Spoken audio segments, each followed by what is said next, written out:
प्रतिशत ही उस काम में इस्तेमाल हो रही।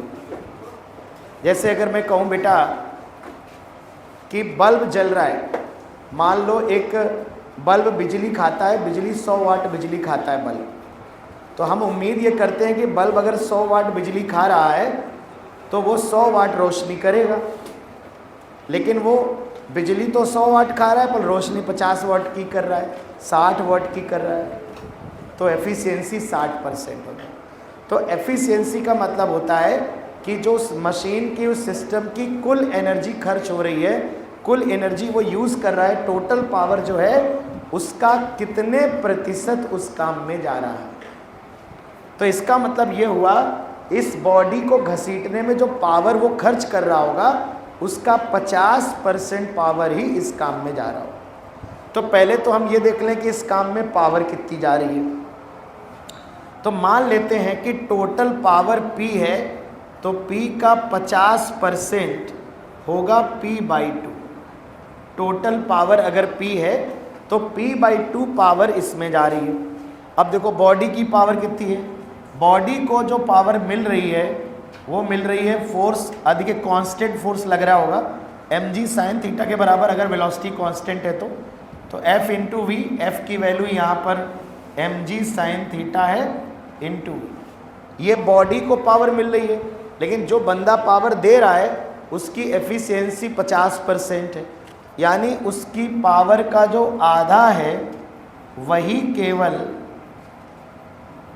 केवल बॉडी को मिल रहा होगा। यानी P/2 की वैल्यू बॉडी के पावर के बराबर होगी, बॉडी को मिलने वाली पावर। तो मशीन की टोटल पावर अगर P है तो 50% P/2 है और वो बॉडी को मिल रही होगी, और बॉडी को कितनी मिल रही है mg sin, तो वो बॉडी के बराबर कर देंगे। तो टोटल पावर जो आएगी वो 2mg sin theta into V. Value रख दोगे, मास कितना है यहाँ पर, मास रख दोगे 4 kilogram, g 9.8, sine theta 1/40, velocity 40 है, तो 4 दूनी 8 और 8 नंबर ये आ जाएगा 78.4 के आसपास आपका आंसर आ जाएगा। फटाक से फोटो खींचो, मैं नेक्स्ट क्वेश्चन डिस्कस करूँ।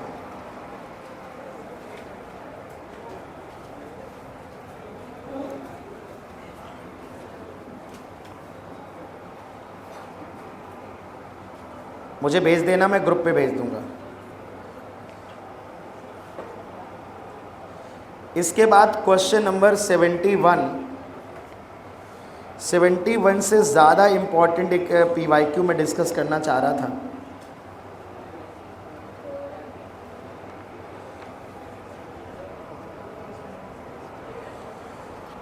ये AIPMT 2 लिखने में समय मत दीजिए बेटा, मैं हटा रहा हूँ, आपने फ़ोटो खींच लिया, आपके पास सोल्यूशन आ जाएगा। अरे मैं भेज दूंगा ना, ग्रुप पे भेज दूंगा, काय टेंशन लो, इतने लोगों ने खींच ली, कोई तो भेज ही देगा मुझे। बस थैंक यू, चलिए थैंक यू। बच्चों आपको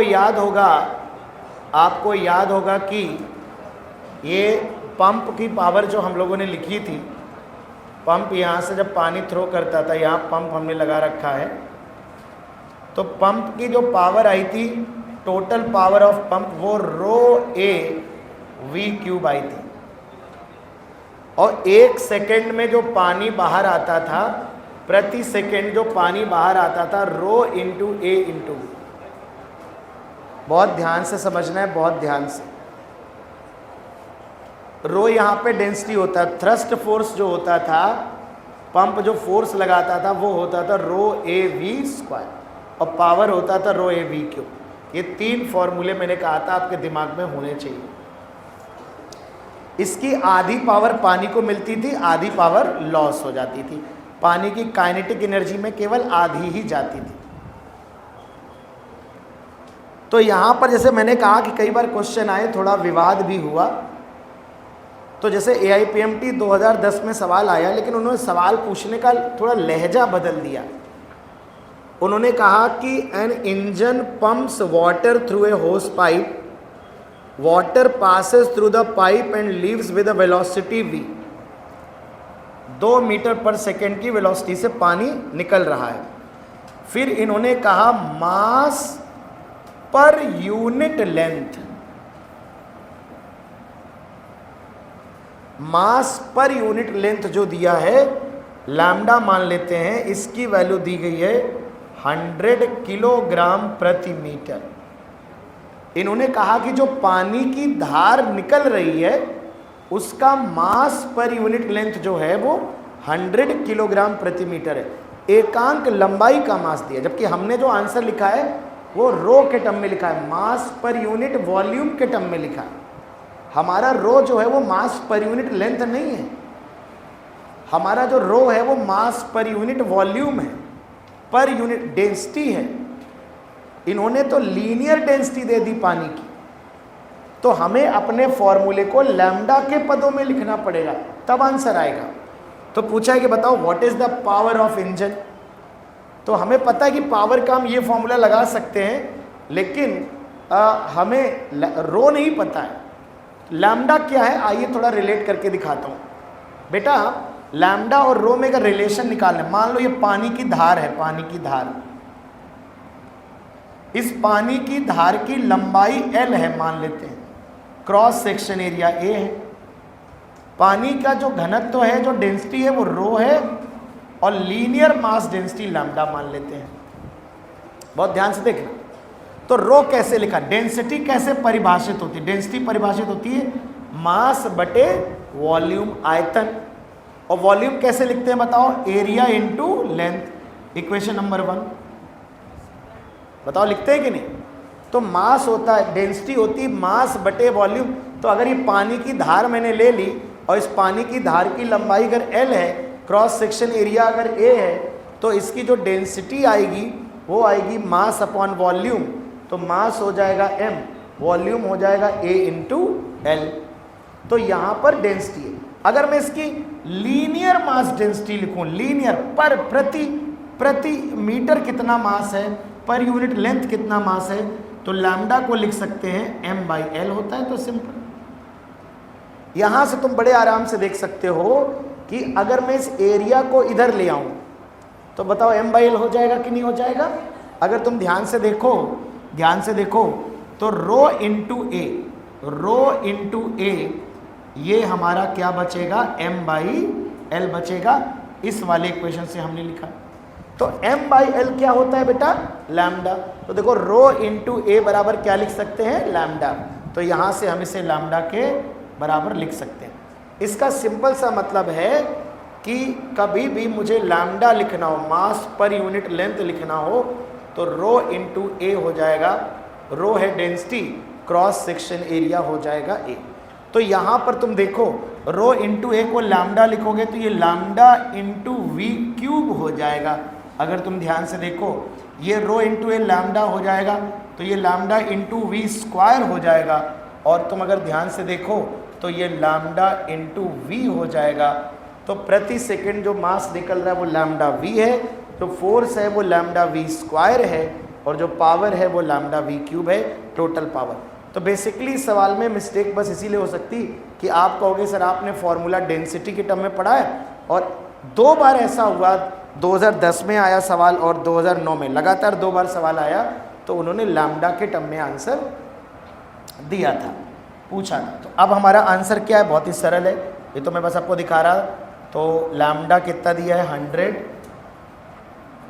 और वी क्यूब है, वी है 2, तो 2 का क्यूब है, तो आंसर आ जाएगा 800 जूल पर सेकेंड। आंसर एक लाइन का है, लेकिन मैं चाहता हूँ कि आप अपना फॉर्मूला लैम्डा के पदों में भी दिमाग में रखें। लैम्डा है लीनियर मास डेंसिटी, मास पर यूनिट लेंथ है हमारा लैम्डा। अब पर ध्यान रखें, ये इंजन की टोटल पावर है पंप की, इसकी आधी पावर किसको मिलेगी, पानी को आधी लॉस हो जाएगी। तो पानी को मिलने वाली power lambda V cube by 2। ये 2009 का सवाल है। 2009 में देखिए सवाल क्या लिखा है, सेम सवाल है। उन्होंने कहा है what is the rate at which kinetic energy is imparted to the water. कितना बढ़िया पूछा, AIPMT का सवाल है। अच्छे सवाल पूछते थे वो लोग, all India pre medical test. तो अब आप क्वेश्चन नंबर 4 भी बड़े आराम से कर सकते हो। तो जहां आपने नोट्स लिखे थे पावर वाले सवाल, वहीं कोने में जाके लैम्डा वाले फॉर्मूले भी मैनेज कर लेना, लैम्डा के टर्म में भी आप लिख सकते हो। अभी नहीं, आराम से लिख लेना फुर्सत में। तो क्वेश्चन नंबर, पेज नंबर 8 पे क्वेश्चन नंबर ये था हमारा, PYQ था, ये हमारा PYQ है। एक PYQ और है क्वेश्चन नंबर 4 सिमिलर, वहाँ पर मास पर यूनिट लेंथ को स्मॉल m का है। अब लैम्डा कहे, स्मॉल m कहे, k कहे, ABCD कुछ कहे, नाम से क्या फ़र्क पड़ता है। तो उन्होंने कहा है कि मास per unit length small m है। तो देखो सवाल समझो क्या कह रहा है। What is the rate at which kinetic energy is imparted to the water? Water को किस रेट से काइनेटिक एनर्जी मिल रही है, यानी ये इंजन की टोटल पावर नहीं पूछ रहा है, वाटर की पावर पूछ रहा है। तो फॉर्मूले में क्या लिखेंगे, 1/2 लैम्डा वी क्यूब, और लैम्डा की वैल्यू क्या है m, तो यहाँ पे 1/2 mv क्यूब, सेकेंड ऑप्शन इसका भी करेक्ट हो जाएगा। ठीक है ना। तो ये 2 क्वेश्चन अच्छे थे जो मैं डिस्कस करना चाह रहा था।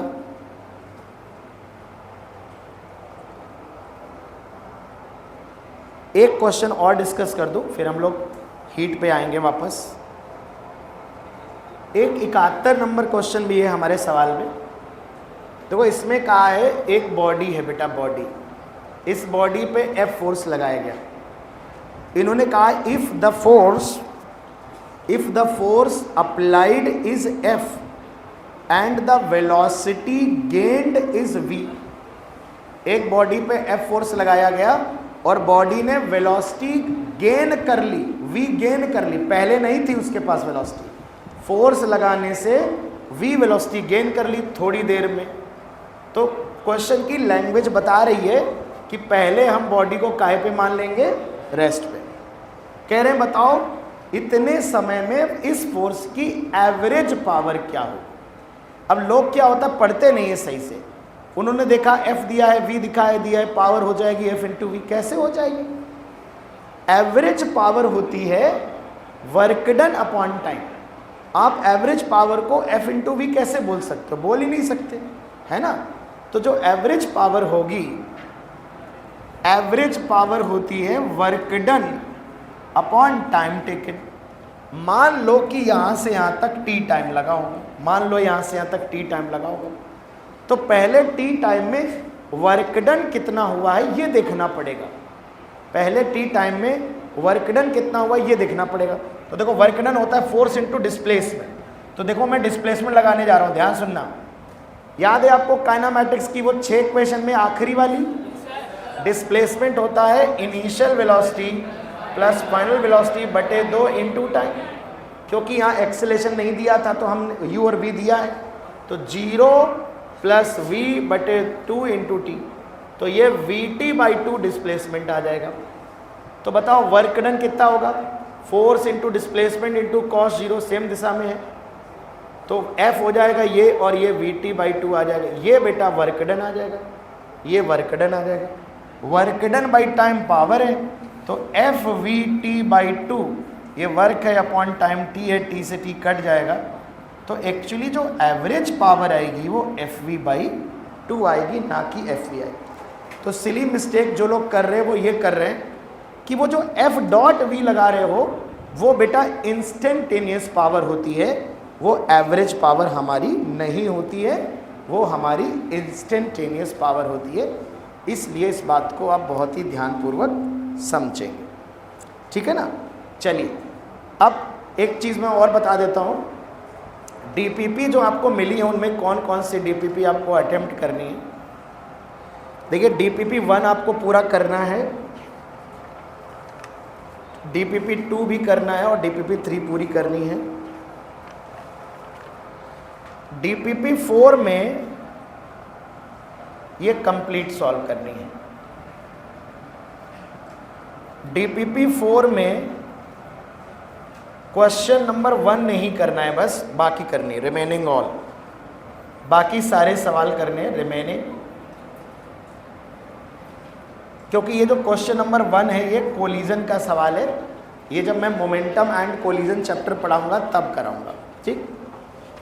डीपीपी 5 सर्कुलर मोशन है, ये नहीं करना है, ये नहीं करना है क्योंकि ये सर्कुलर मोशन है। DPP 6 में पावर है, ये करनी है, ये करनी है, ये पावर है, पावर। तो ये आपको DPP 6 सॉल्व करनी है। और DPP 7 में 2-3 सवाल है, तो आप DPP 7 भी अभी छोड़ सकते हैं। ये सेंटर ऑफ मास की DPP है एंड लीनियर मोमेंटम कंजर्वेशन है ना। तो अभी आपको मेनली DPP 1, 2, 3 करनी है। DPP 4 में क्वेश्चन नंबर 1 छोड़ के बाकी करना है। DPP 5 नहीं करनी है, 6 करनी है, ठीक है। इतना आपको काम करना है। बाकी जब मैं वो चैप्टर दोबारा मैकेनिक्स पढ़ाऊंगा तो वो रिमेनिंग DPP आपको बाद में सॉल्व करनी है।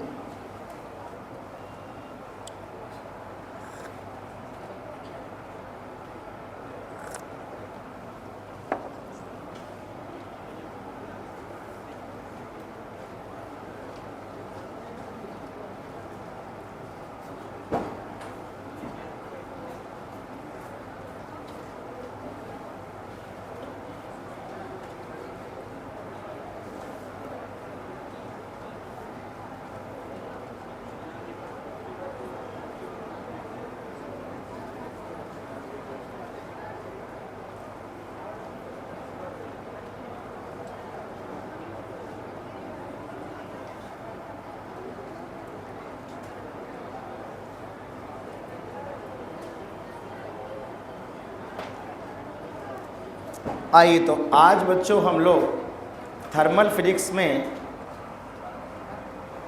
सेकेंड चैप्टर स्टार्ट करेंगे। इसे हम लोग थर्मल एक्सपेंशन कहते हैं।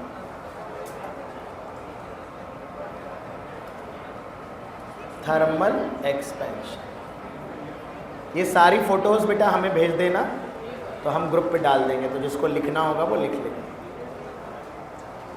थर्मल एक्सपेंशन क्या होता है?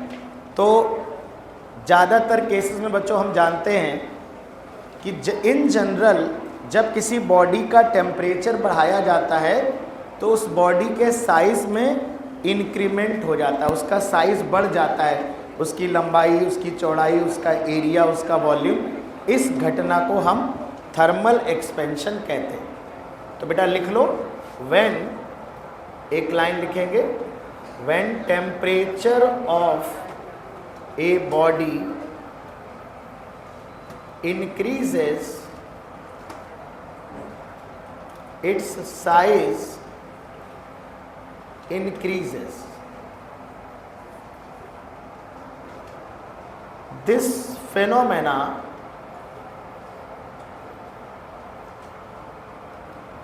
is called thermal equilibrium.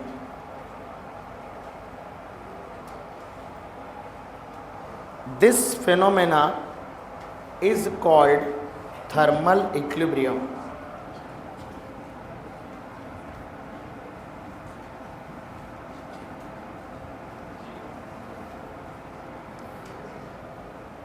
तो बॉडी को जब हीट किया जाता है तो उसका साइज, उसकी लेंथ, उसका एरिया, उसका वॉल्यूम बेटा बढ़ जाता है मोस्ट ऑफ द केसेस में।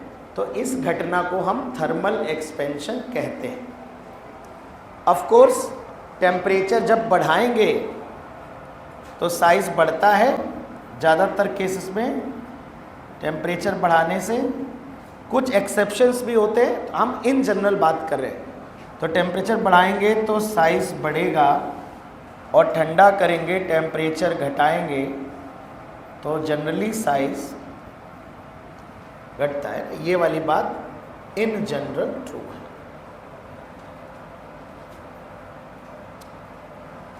कई बार कुछ सब्सटेंस होते हैं जो एबनॉर्मल बिहेवियर शो करते हैं, तो उसकी बात हम नहीं कर रहे। अब आते हैं कि ऐसा क्यों होता है बेटा। तो होता क्या है कि आपको पता है कि जैसे कोई सॉलिड बॉडी होती है तो सॉलिड बॉडी के जो मॉलिक्यूल्स या एटम होते हैं बेटा, ये आपस में ऐसे ऐसे ऐसे ऐसे वाइब्रेट करते रहते हैं।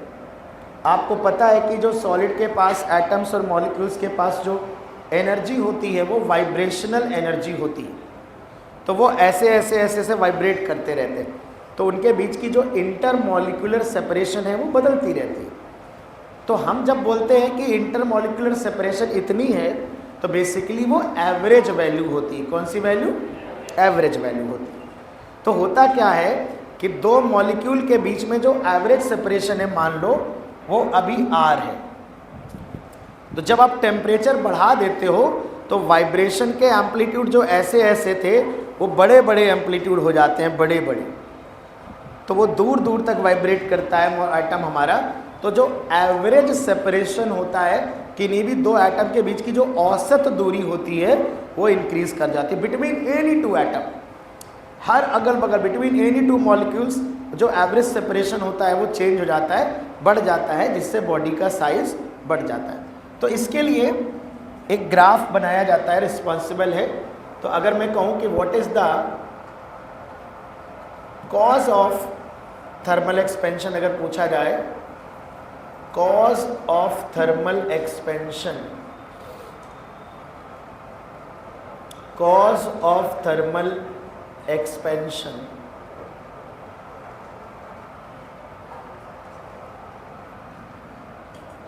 थर्मल एक्सपेंशन की वजह क्या है, अगर ये पूछा जाए तो बेटा हम कह सकते हैं कि when temperature increases, when temperature increases, when temperature, क्या ऐसे नहीं बेटा, ऐसे हरकतें नहीं करते बेटा, अच्छे बच्चे, छोटे दो लाइनें नहीं लिख पाते तुम लोग, क्या यार।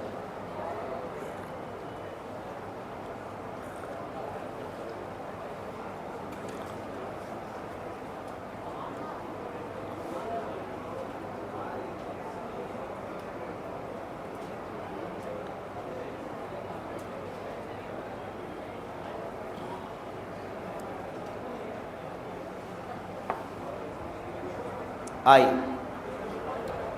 बेटा होता क्या, when temperature increases this implies amplitude of vibration increases.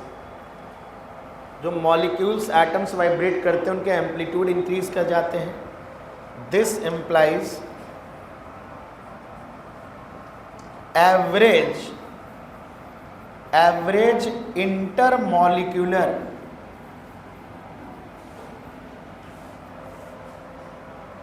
Separation increases.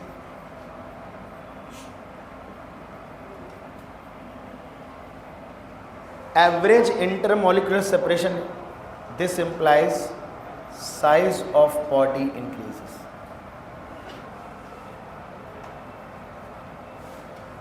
तो आप ऐसे समझ लो, एट टेम्परेचर T1,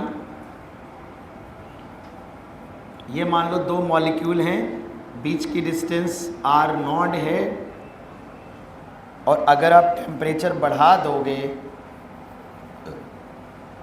तो ये eight T2 greater than T1 ये R बड़ा होगा। एवरेज दूरी जो होती है किन्हीं भी दो मॉलिक्यूल के बीच की जो औसत दूरी होती है बढ़ जाती है। तो मैंने ये पॉइंट वाइज लिख दिया है कि जैसे जैसे बेटा टेम्परेचर बढ़ाते हैं तो थर्मल एनर्जी बढ़ती है बेटा, वाइब्रेशनल एनर्जी बढ़ती है, जिससे वाइब्रेशन के एम्पलीट्यूड बड़े बड़े हो जाते हैं। और आप कह सकते हो कि अगर वाइब्रेशन के एम्पलीट्यूड बड़े बड़े हो जाएंगे तो उनके बीच की जो एवरेज गैप होता है वो इंक्रीज हो जाता है, औसत दूरी बढ़ जाती किन्हीं भी दो मॉलिक्यूल के बीच की।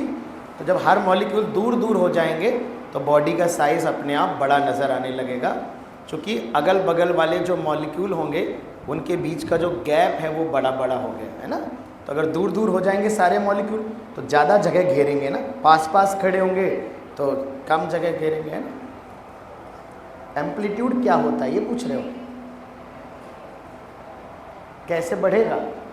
एनर्जी बढ़ती ना, एनर्जी एम्पलीट्यूड के स्क्वायर के प्रोपोर्शनल होती है, एसएचएम में पढ़ाएंगे, हाफ एम ओमेगा स्क्वायर ए स्क्वायर। तो अगर हम एनर्जी बढ़ा रहे हैं, टेम्परेचर बढ़ता है तो मॉलिक्यूल्स की एनर्जी बढ़ती है। तो जब एनर्जी बढ़ती है तो उसका मतलब है कि वो ज़्यादा एम्पलीट्यूड में वाइब्रेशन करेंगे। पहले ऐसे ऐसे कर रहे थे, फिर और दूर दूर तक जाएंगे ऐसे ऐसे, है ना? Noted everyone?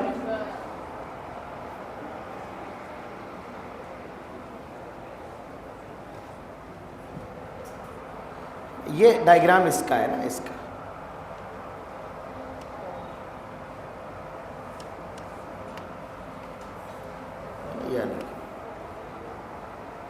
तो ये स्टेटमेंट है, temperature increases, amplitude of vibration increases, this implies average intermolecular separation increases and this implies size increases. ये सिस्टमैटिक लिखा है। टेम्परेचर बढ़ने से चाहो तो बीच में और घुसेड़ सकते हो, टेम्परेचर बढ़ने से एनर्जी इंक्रीजेज, आप चाहो तो यहाँ एक चीज़ और घुसेड़ करते हो कि टेम्परेचर बढ़ने से क्या होता है, एनर्जी पर मॉलिक्यूल, कल बताया था वैसे मैंने ये बात, इंक्रीजेज, कि टेम्परेचर का मतलब है एनर्जी इंक्रीज कर जाएगी, वाइब्रेशनल एनर्जी इंक्रीज कर जाएगी। टेम्परेचर का मतलब होता है एनर्जी पर मॉलिक्यूल, ये एरो बता रहा है इंक्रीजेज, और एनर्जी बढ़ने से वाइब्रेशन के एम्पलीट्यूड बड़े बड़े हो जाते हैं।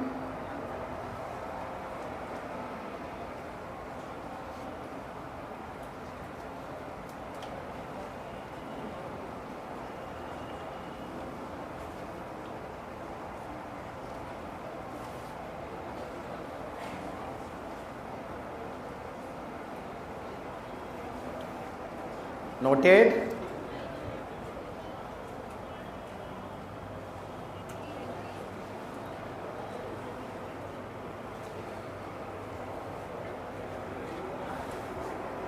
आइए अब देखो, इसको हम ग्राफ से एक्सप्लेन करते हैं। ये चीज़ ग्राफ से एक्सप्लेन होती है, एक बहुत डीप बात होती है इस ग्राफ में।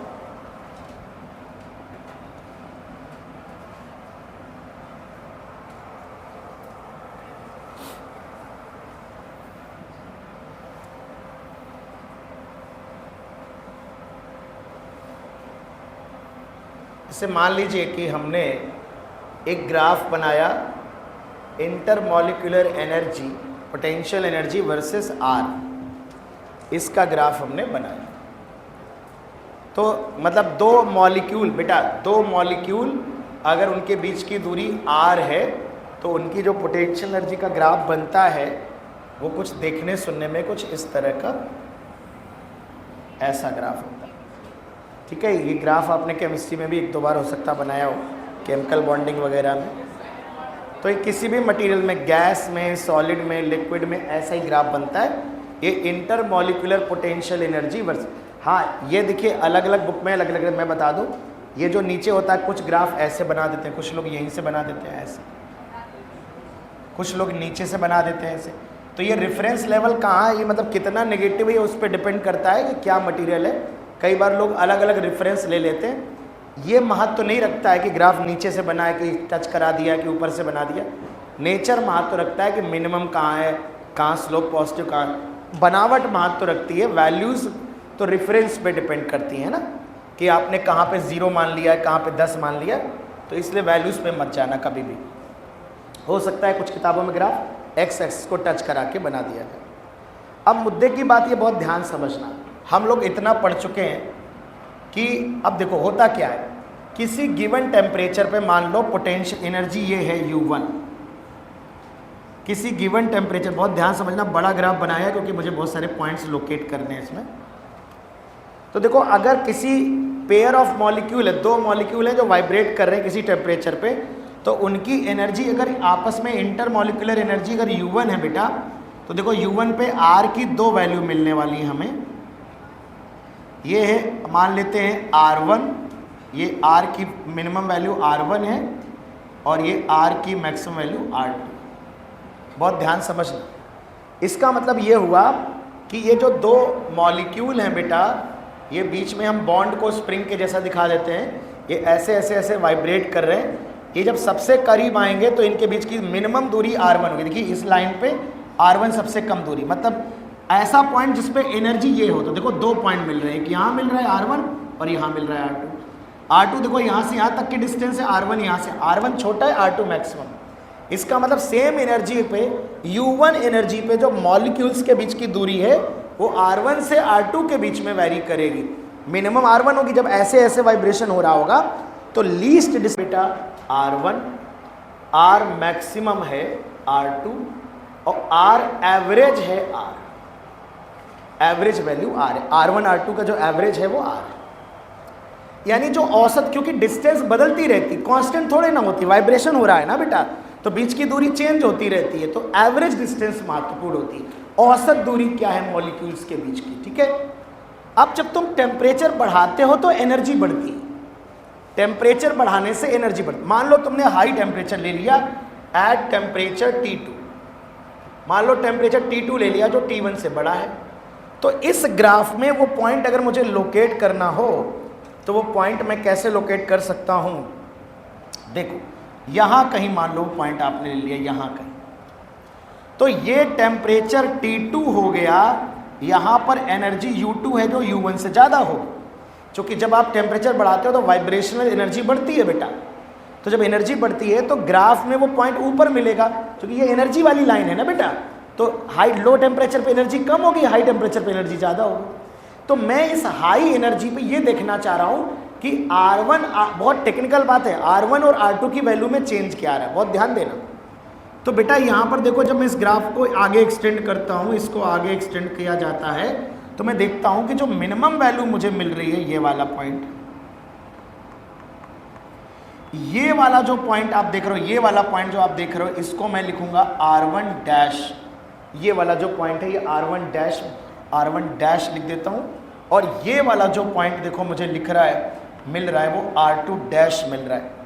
तो एट टेम्परेचर T2 जो मिनिमम दूरी है मॉलिक्यूल्स के बीच की वो R1 डैश है, और जो मैक्सिमम दूरी है बेटा, जो मैक्सिमम दूरी है वो है R2 डैश। जो एवरेज आएगा इन दोनों का वो R1 dash plus R2 dash by 2 कर लो, इसके और इसके बीच में कहीं आएगा।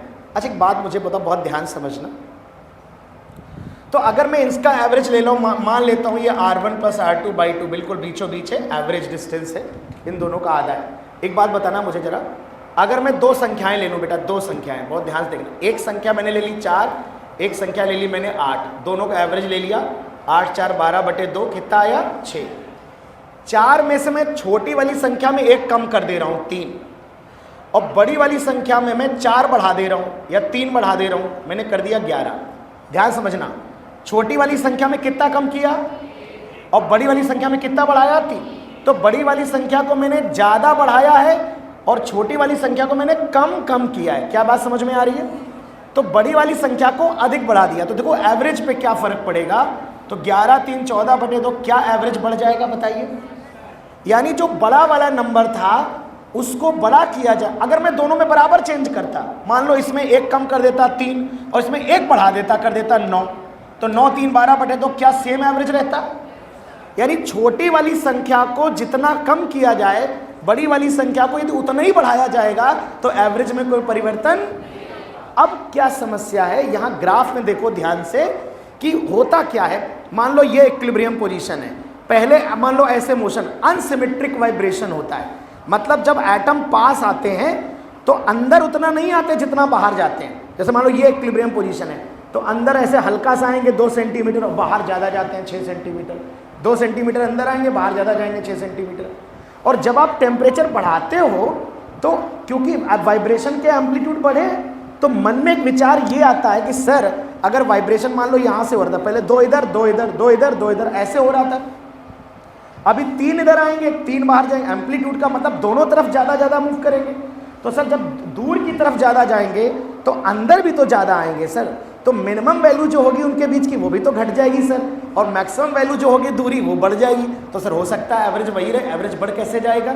वही मैं बताने का प्रयास कर रहा हूँ इस ग्राफ में। देखिए यही तो पूरा इस ग्राफ का कंक्लूजन है कि तुम देखो एक ग्राफ अनसिमेट्रिक होता है, यहाँ लंबा जाता है ऐसे धीरे धीरे ग्राफ, यहाँ तेजी से गिरता है ग्राफ, स्लोप अधिक होता है मैग्नीट्यूड में यहाँ पर। तो तुम ध्यान से देखो इस ग्राफ में कि जो R1 है, जो मिनिमम वाली दूरी थी, जो R1 से घट कर R1 डैश हुई है, उसमें देखो चेंज कितना हुआ है। अगर मैं तुम्हें दिखाऊं तो उसमें जो चेंज हो रहा है, देखो ये इतना चेंज हो रहा है, देख पा रहे हो क्या? इतने का चेंज हो रहा है, यहाँ से उठकर यहाँ आ गया। और देखो बड़े वाले में देखो कितना चेंज हुआ, जो R2 था वो यहाँ पहुँच गया, कितना चेंज हो रहा है देखो। तो मुझे बताओ छोटा वाला जो R1 था उसमें जो चेंज आया है, वो जो घटा है, उसकी मात्रा कम है और जो बड़ा वाला डिस्टेंस था, मैक्सिमम दूरी थी, उसमें जो चेंज आया है वो ज़्यादा है। क्या देख पा रहे हो? ये इसलिए है क्योंकि ग्राफ अनसिमेट्रिक है, जैसा इस तरफ है वैसा इस तरफ ग्राफ नहीं है। इसका मतलब ये हुआ कि जब टेम्परेचर बढ़ाया जाता है तो जब ये ऐसे ऐसे वाइब्रेट करते हैं तो पहले अगर 2 मिलीमीटर अंदर आ रहे थे और 4 मिलीमीटर बाहर जा रहे थे, मान रफ डेटा दे रहा हूँ, मिलीमीटर ना नाप लेना, और अब जब टेम्परेचर बढ़ाओगे तो पता लगेगा कि 2 मिलीमीटर की जगह 2.2 मिलीमीटर अंदर जाएंगे, लेकिन 4 मिलीमीटर की जगह 10 मिलीमीटर बाहर तक जाएंगे। अनसिमेट्रिक वाइब्रेशन होता है। तो जो मैक्सिमम सेपरेशन होता है उसमें जो इंक्रीमेंट होता है वो ज़्यादा इंक्रीमेंट होता है, पर मिनिमम सेपरेशन में जो कमी आती है वो उतनी कमी नहीं आती जितनी हमारा इंक्रीमेंट आता है मैक्सिमम सेपरेशन में। इसलिए छोटी वाली संख्या को उतना कम नहीं कर रहे हैं जितना बड़ी वाली संख्या को बढ़ा दे रहे हैं। इसलिए इन दोनों का जो एवरेज वैल्यू होगा वो बढ़ जाएगा, पहले की तुलना में बढ़ जाएगा। जैसे मैंने यहाँ उदाहरण लिया कि छोटी वाली संख्या को अगर मैं 2 कम कर दूं और बड़ी वाली संख्या को 10 बढ़ा दूं तो ये 18 2/2, तो देखो जो एवरेज आएगा पहले वाली संख्या से एवरेज बढ़ा आएगा। यही मेरे सिंपल कहने का मतलब है कि जो R1 प्लस R2 एवरेज आएगा, ये R होगा एवरेज, ये R एवरेज जो है पहले के R से, R फाइनल एवरेज या R एवरेज पहले के एवरेज से बढ़ जाएगा। इसीलिए किन्हीं भी 2 मॉलिक्यूल के बीच की जो औसत दूरी होती है, जो एवरेज डिस्टेंस होती है, वो इंक्रीज हो जाती है। तो बहुत सिंपल एक्सप्लेनेशन है। इस ग्राफ के माध्यम से हम थर्मल एक्सपेंशन का जो एक्चुअल रीज़न है, माइक्रोस्कोपिक रीज़न है, उसे हम बढ़ा सकते हैं। लेकिन थ्योरेटिकल सवाल में इसमें क्या ही बनेगा, इसमें कोई खास थ्योरेटिकल सवाल नहीं बनता। हाँ, ये ज़रूर बन सकता है कि इस ग्राफ को बनाकर F बराबर -du/dr से ये पूछा जा सकता है कि बताओ जब कौन सा पॉइंट इक्विलिब्रियम पॉइंट है, तो ये मिनिमम वाला पॉइंट देख रहे हो क्या, ये स्टेबल इक्विलिब्रियम पॉइंट है। यहाँ पर R0 डिस्टेंस होगी, यहाँ पे ये जो भी डिस्टेंस होगी, इसको मैंने बनाया नहीं है, ये हमारी R0 डिस्टेंस होगी, उससे खैर हमें कोई लेना देना नहीं है, ठीक है। और इसके इधर देखो स्लोप पॉजिटिव है, इस वाले पोर्शन का टेंजेंट कहीं भी ड्रॉ करोगे स्लोप पॉजिटिव है, तो इस मोहल्ले में फोर्स अट्रैक्टिव नेचर का है और इस मोहल्ले में स्लोप कैसा है, नेगेटिव। मेरी बात ध्यान समझना, F बराबर क्या है, -du/dr। ये ग्राफ बहुत बार यूज होगा, तो -du/dr का मतलब माइनस इंटू स्लोप, पढ़ा चुका हूँ यार सारे इक्विलिब्रियम वगैरह। तो देखो ये माइनस स्लोप है, तो जहाँ स्लोप पॉजिटिव होगा वहाँ फोर्स कैसा होगा, तो बताओ दाहिनी तरफ फोर्स कैसा है, इस पॉइंट के दाहिनी तरफ फोर्स नेगेटिव है। नेगेटिव फोर्स अट्रैक्शन को बताता है। अट्रैक्शन का मतलब जैसे 2 मॉलिक्यूल हैं, दूर हो जाते हैं तो आपस में अट्रैक्ट करते हैं, ज़्यादा पास आ जाते हैं तो रिपेल करते हैं। वॉन्डर वॉल फोर्स भी ऐसे ही होते हैं, अगर तुमने पढ़ा होगा। तो अगर इसके इधर आ जाओगे, इधर तो ये वाला ग्राफ आ जाएगा। इसका स्लोप कैसा है, हर जगह नेगेटिव। स्लोप नेगेटिव है तो नेगेटिव गुणा नेगेटिव कैसा होगा, पॉजिटिव। तो इस पॉइंट के मिनिमा के बाईं तरफ का जो ग्राफ है उसमें फोर्स पॉजिटिव होता है। पॉजिटिव फोर्स रिपल्शन दिखाता है। रिपल्शन का मतलब कि क्यों वाइब्रेट करते हैं, तो जब मॉलिक्यूल ज़्यादा पास आ जाते हैं तो रिपेल करने लगते हैं, दूर चले जाते हैं तो अट्रैक्ट करने लगते हैं, इसलिए ये वाइब्रेशन ऐसे ऐसे ऐसे ऐसे चलता रहता है इक्विलिब्रियम पॉइंट के दोनों तरफ, ठीक है। तो ये वाला पॉइंट इक्विलिब्रियम पॉइंट है। चूंकि ये पोटेंशियल एनर्जी का मिनिमा है तो ये स्टेबल इक्विलिब्रियम, कैसा इक्विलिब्रियम है, इसके दाहिनी तरफ फोर्स स्लोप पॉजिटिव है तो force negative, negative force attractive nature को बताएगा। इसके बाईं तरफ ग्राफ में टेंजेंट कहीं भी ड्रॉ करोगे तो स्लोप कैसा, नेगेटिव, तो negative slope into negative, force कैसा, पॉजिटिव, रिपल्शन बताएगा। तो इस पॉइंट के right side attraction, left side repulsive force, ठीक है। तो थोड़ी टेक्निकल बातें पूछेगा तो थर्मल एक्सपेंशन से रिलेटेड नहीं होंगी वो बातें वर्क पावर एनर्जी से रिलेटेड होंगी, जो मैं ऑलरेडी आपको पढ़ा चुका हूँ, ठीक है। फटाक से लिख लो, झटाक से आगे बढ़ेंगे हम लोग।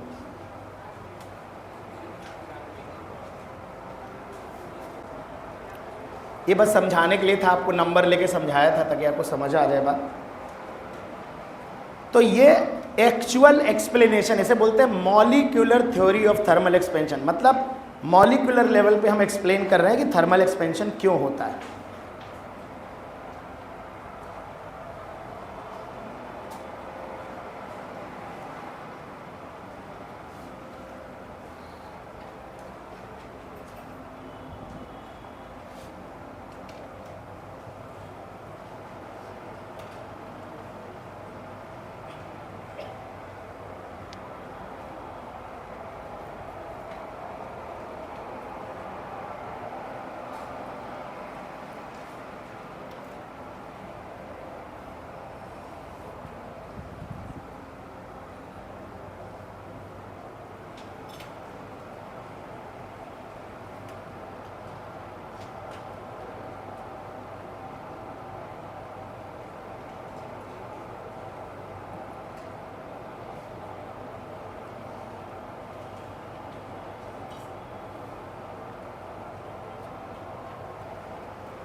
नोटेड बेटा, जल्दी लिखो बेटा।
आइए तो बेटा, थर्मल एक्सपेंशन को 3 तरह का थर्मल एक्सपेंशन होता है।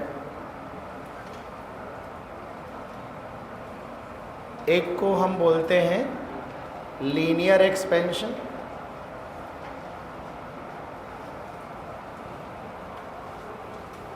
दूसरा है बेटा सुपरफिशियल एक्सपेंशन या एरियल एक्सपेंशन,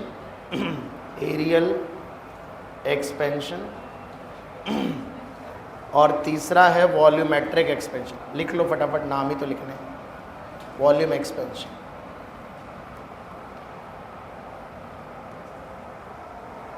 तो मैथमेटिकली हमने 3 कैटेगरी में डिवाइड किया है, linear expansion, superficial expansion and volume expansion.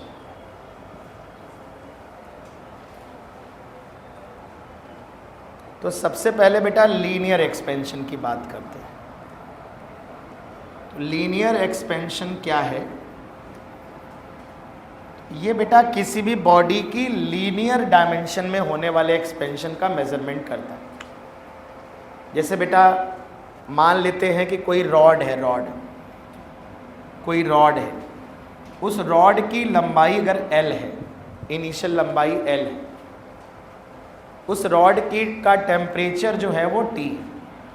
तो अगर मैं इस रॉड का टेम्परेचर बढ़ा दूं तो इसकी लंबाई में कुछ बढ़ोतरी हो जाएगी, L प्लस डेल्टा L हो जाएगा, जो L फाइनल होगा चेंज हो जाएगी। तो इसे हम लीनियर एक्सपेंशन की कैटेगरी में रखेंगे, क्योंकि यहाँ पर रॉड की लंबाई बढ़ रही, लेंथ में इंक्रीमेंट देख रहे। अब इतना ही नहीं है, यहीं तो गलतफहमी क्रिएट होती है। लोगों को लगता है कि लीनियर एक्सपेंशन की बात केवल तभी हो सकती है जब हम एक लीनियर बॉडी हो, रॉड हो, वायर हो, इस तरह के। ऐसा नहीं है। लीनियर एक्सपेंशन दरअसल किसी बॉडी की लीनियर डायमेंशन के एक्सपेंशन को बताता है। ये किसी 3 डायमेंशनल बॉडी की लीनियर डायमेंशन भी हो सकती है। किसी क्यूब का डायगोनल हो सकता है लीनियर डायमेंशन, किसी स्फीयर की रेडियस हो सकती है, कोन की हाइट हो सकती है, कोन की हाइट, सिलेंडर की रेडियस हो सकती है। जरूरी नहीं कि रॉड ही होगा, किसी भी 3 डायमेंशनल बॉडी के अंदर कोई मान लो 2 पॉइंट है A और B, किसी 3 डायमेंशनल बॉडी के अंदर कोई 2 पॉइंट है A और B, इनके बीच की दूरी L है मान लो, ये लीनियर डायमेंशन है एक इस बॉडी की। इस L में कितना चेंज आएगा उसके बारे में हमें पढ़ना। तो जरूरी नहीं कि स्क्वायर प्लेट की साइड हो, डायगोनल हो, किसी डिस्क का डायमीटर हो सकता है ना। तो बात इस रॉड की नहीं है, सिर्फ किताबों में यही बना देते हैं, हमें लगता है रॉड की बात हो रही केवल। बात है लीनियर डायमेंशन में चेंज आने की बात है। लीनियर डायमेंशन का मतलब सिंपल हमने आपको समझा दिया। तो ये देखा गया है कि बेटा टेम्परेचर बढ़ाने पर जो चेंज आता है, चूँकि चेंज बड़ा थोड़ा सा होता है, सॉलिड में थर्मल एक्सपेंशन सबसे कम होता है, लिक्विड में उससे ज़्यादा होता है, गैस में सबसे ज़्यादा थर्मल एक्सपेंशन होता है। इसमें हमारे नीट में स्टेटमेंट आ सकता है कि ऐसा क्यों है, सॉलिड में थर्मल एक्सपेंशन सबसे ज़्यादा क्यों होता है, क्योंकि सॉलिड में मॉलिक्यूल के बीच का फोर्स सबसे ज़्यादा स्ट्रांग होता है, इंटर मॉलिक्यूलर फोर्स सबसे ज़्यादा स्ट्रांग होता है। क्या बोल रहे हो, सुन नहीं पा रहे, क्या कह रहा तो लिए? हाँ कम होता है, बता तो रहे, ज़्यादा बोल दिया क्या मैंने? हाँ उल्टा बोल दिया मैंने, मैं वापस रिपीट कर देता हूँ। सॉलिड में थर्मल एक्सपेंशन सबसे कम, लिक्विड में उससे ज़्यादा, गैस में सबसे, उल्टा बोला था। आजकल उल्टा कैसे निकल रहा है मेरे मुंह? ऐसे ही बोला है, क्योंकि सॉलिड में इंटर मॉलिक्यूलर फोर्सेस ज़्यादा होते हैं, ये बोला मैंने। तो इंटर मॉलिक्यूलर फोर्स ज़्यादा होते तो उतना ज़्यादा एक्सपेंशन नहीं हो पाता उसमें। तो आप कहीं कोने में डब्बा उब्बा बना के लिख लो कि expansion in solid is greater than expansion in solid in less than expansion in liquid less than expansion in gas. लिख तो लोगे ना, गैस में सॉलिड एक्सपेंशन मैक्सिमम और सॉलिड में थर्मल एक्सपेंशन जो होगा वो मिनिमम। लिख लो, अगर नहीं लिख पा रहे हो तो मैं लिखवा देता हूँ आपको, फिर मैं आगे बढ़ता हूँ। मैक्स अगर मैं कहूँ थर्मल एक्सपेंशन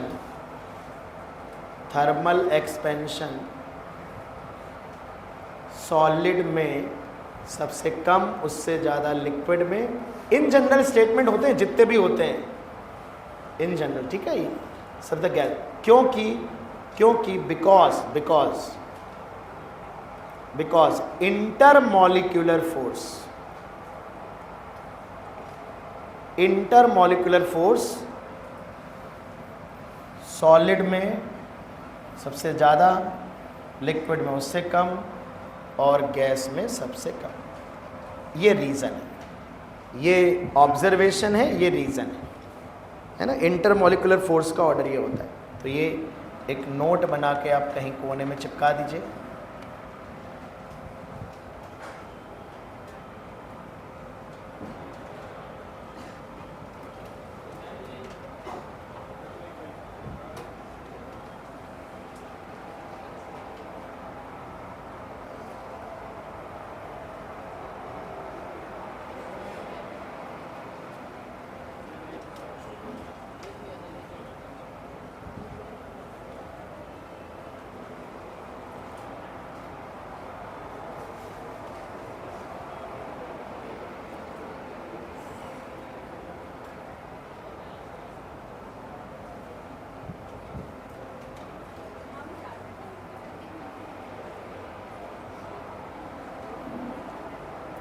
डन।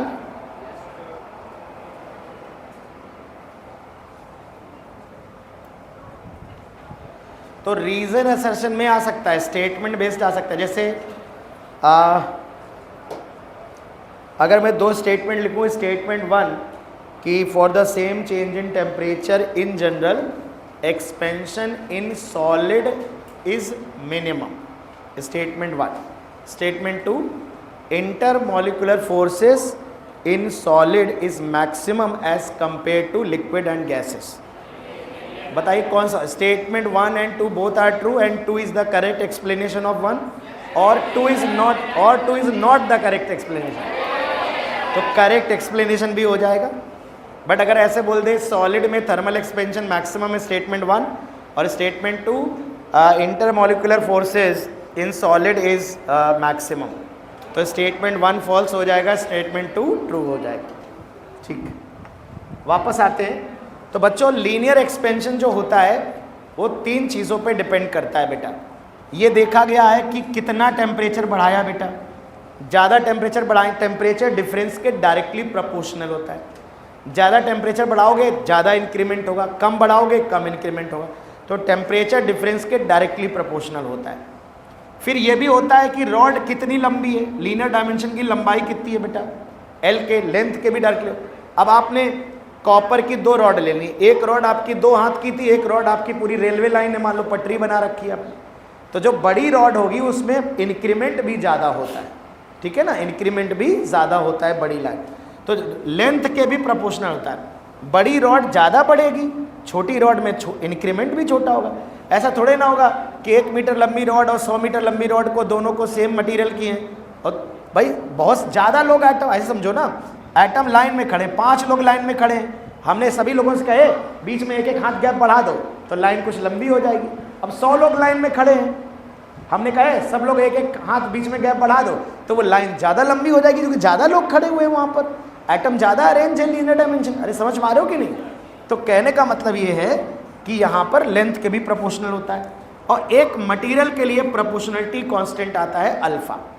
तो यहाँ पर हम देख पा रहे हैं इस अल्फा को बोलते हैं हम coefficient of linear expansion, coefficient of linear expansion. तो बेटा जो चेंज इन लेंथ होता है, बेटा जो चेंज इन लेंथ होता है उसे हम ऐसे याद रखेंगे L alpha delta T, L alpha delta T, जहाँ पर एल हमारी इनिशियल लेंथ होगी, एल हमारी इनिशियल लेंथ होगी बेटा, एल हमारी इनिशियल लेंथ होगी, अल्फा है और डेल्टा टी है हमारा change in temperature, change in temperature बेटा, चेंज इन टेम्परेचर। ठीक है, अब डेल्टा एल को बेटा कैसे लिख सकते हो, देखो यार ध्यान से, डेल्टा एल बटे एल लिखा जाए तो इसे रिलेटिव चेंज कहा जाता है, रिलेटिव चेंज या फ्रैक्शनल चेंज, रिलेटिव चेंज या फ्रैक्शनल चेंज, रिलेटिव चेंज कहा जाता है ना। तो अगर कोई पूछता है कि बताओ रिलेटिव चेंज कितना है, पर यूनिट लेंथ चेंज कितना है, तो आंसर लिखेंगे अल्फा डेल्टा टी। अब ये याद नहीं करना है, क्योंकि डेल्टा एल अगर हमें याद रहेगा तो ये तो हम कर ही ले जाएंगे, डेल्टा एल बटे एल, एल को बस यहाँ से डिवाइड ही तो करना है, सब कुछ नहीं याद करना है। हाँ ये पता होना चाहिए कि रिलेटिव चेंज कहते किसको है, फ्रैक्शनल चेंज कैसे कहते किसको। अच्छा बताओ डेल्टा एल बटे एल इंटू 100 कर देंगे तो क्या है ये बताओ, ये परसेंटेज चेंज है ना, ये परसेंटेज चेंज कहलाएगा बेटा। तो अगर डेल्टा एल बटे अल्फा डेल्टा टी निकाला, 100 से गुणा कर दिया, तो कितने परसेंट लंबाई चेंज हो जाएगी वो हमें पता चल जाएगा बेटा। ठीक, अब देखो डेल्टा एल की अगर हम बात करें, लिख लो इतनी बात लिखो, फिर हम डेल्टा एल को आगे बढ़ाते हैं।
तो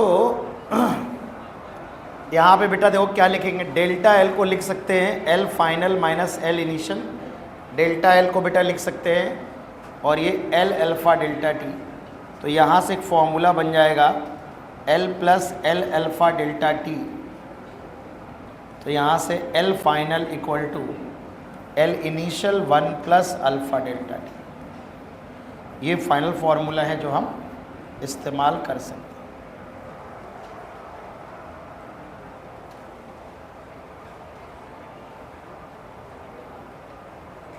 तो L final is equal to L initial 1 plus alpha delta T.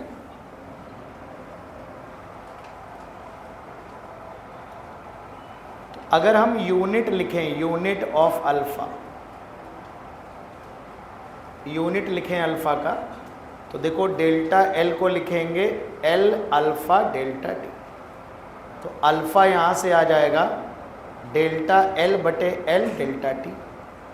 देखो डेल्टा एन का यूनिट होगा मीटर बटे लंबाई का यूनिट मीटर और केल्विन या डिग्री सेंटीग्रेड में चेंज लिखेंगे। तो मीटर से मीटर देखो कैंसिल आउट हो जाएगा। तो अल्फ़ा का जो यूनिट होगा वो केल्विन का पावर -1 या डिग्री सेंटीग्रेड की पावर -1, डायमेंशन K-1 हो।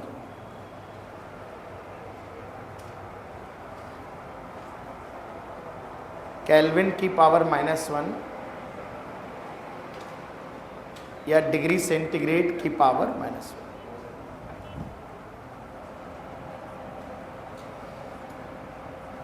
देखो डेल्टा एल बेटा एल अल्फ़ा डेल्टा टी, तो अल्फ़ा को लिखा एल बटे में चला गया delta T. Length, change in length भी मीटर में होगा, लंबाई भी मीटर में होगी और ये केल्विन या सेंटीग्रेड। चेंज इन टेम्परेचर चाहे केल्विन में नापें चाहे सेंटीग्रेड में नापें बराबर ही आता है, हम लोग बता चुके हैं।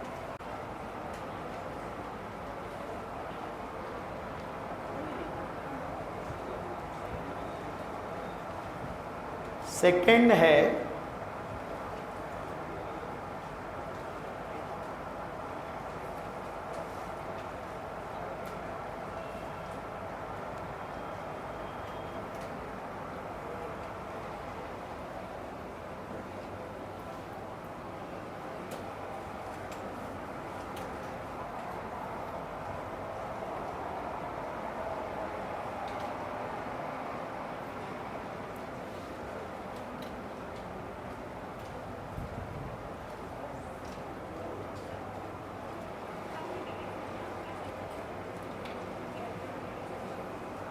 चेंज है ना, चेंज कल नहीं थी तुम, डेल्टा के और डेल्टा सी बराबर होता है ना। कहाँ चेंज ही तो है, यूनिट देखो ना, ये डेल्टा टी ही तो लिखा है, इसी की यूनिट तो लिखनी है। डेल्टा के की यूनिट तो केल्विन और सेंटीग्रेड में सेम ही होगी ना।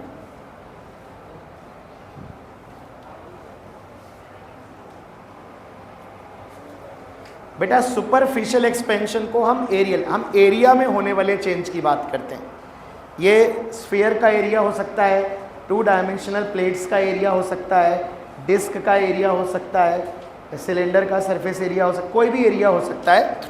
तो सुपरफिशियल एक्सपेंशन क्या कहता है कि जो एरिया में होने वाला चेंज है, इसी तरह से वो टेम्परेचर चेंज के डायरेक्टली प्रोपोर्शनल होता है, एरिया के डायरेक्टली प्रोपोर्शनल होता है और एक प्रोपोर्शनलिटी कांस्टेंट आता है बीटा। इसे भी हम thermal coefficient of superficial expansion कहते हैं। तो किसी भी सरफेस एरिया में होने वाले चेंज को हम वहाँ एल अल्फ़ा डेल्टा टी लिखते थे, यहाँ ए बीटा डेल्टा टी। ए है इनिशियल एरिया, बीटा है कोफिशिएंट ऑफ सुपरफिशियल एक्सपेंशन या एरियल एक्सपेंशन बोलते। तो यहाँ से बेटा रिलेटिव चेंज आ जाएगा डेल्टा ए बटे ए, डेल्टा ए बटे ए, ये बेटा बीटा डेल्टा टी होगा, है ना। ये रिलेटिव चेंज है बेटा, रिलेटिव चेंज या फ्रैक्शनल चेंज बेटा। इसी तरह डेल्टा ए बटे ए इंटू 100 कर देंगे तो परसेंटेज चेंज आ जाएगा। ठीक, डेल्टा ए को बेटा लिख सकते हैं A final minus A initial. और ये है ए बीटा डेल्टा टी, तो बिल्कुल सिमिलर रिजल्ट आएगा। A final is equal to A plus A beta delta T. तो ए फाइनल का फॉर्मूला हो जाएगा, ए कॉमन है 1 plus beta delta T, 1 plus beta delta T.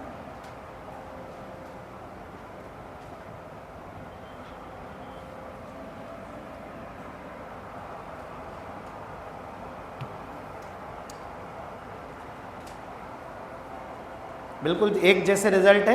L is equal to L plus 1 plus alpha delta T और A final is equal to A 1 plus beta delta T.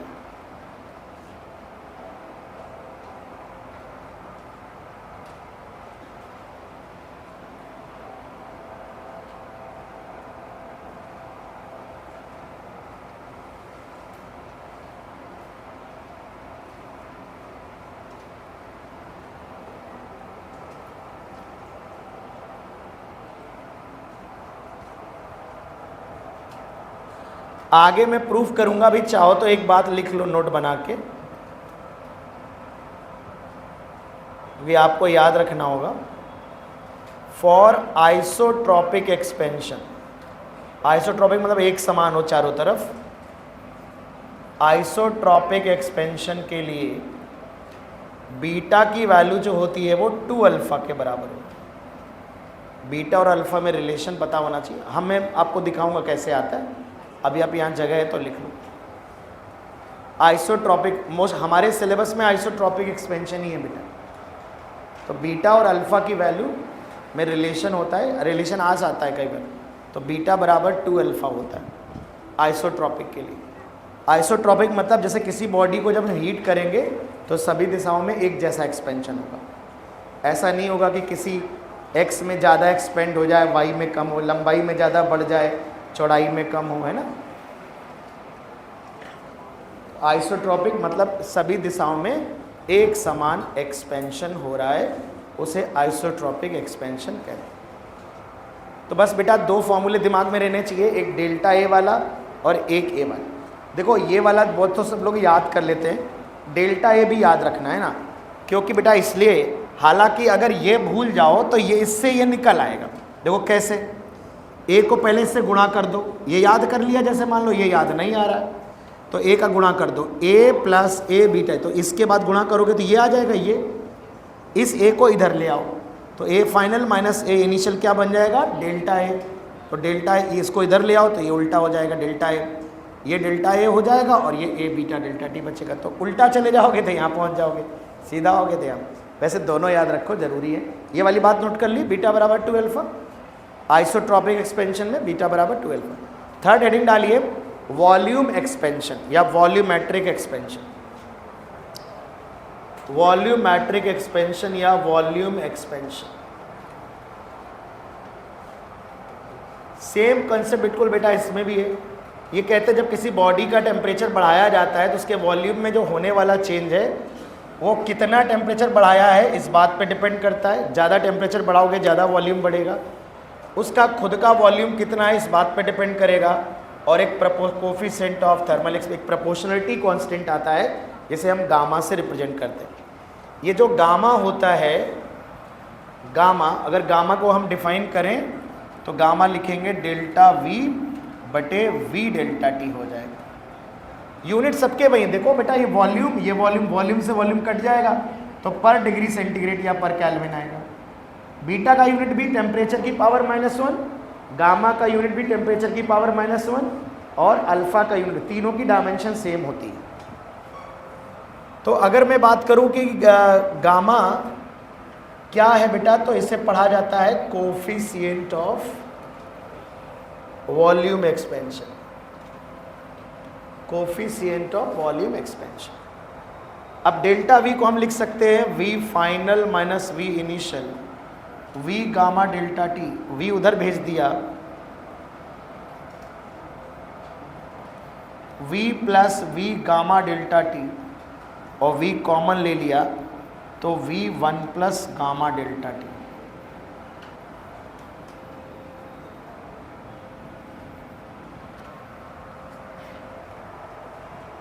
Delta V बटे V लिखोगे बेटा, इसमें से देखो ये वाला we इसमें डिवाइड कर लेना, ये वाला वी इसमें डिवाइड करोगे तो डेल्टा वी बटे वी आ जाएगा गामा डेल्टा टी। ये रिलेटिव चेंज है, रिलेटिव चेंज,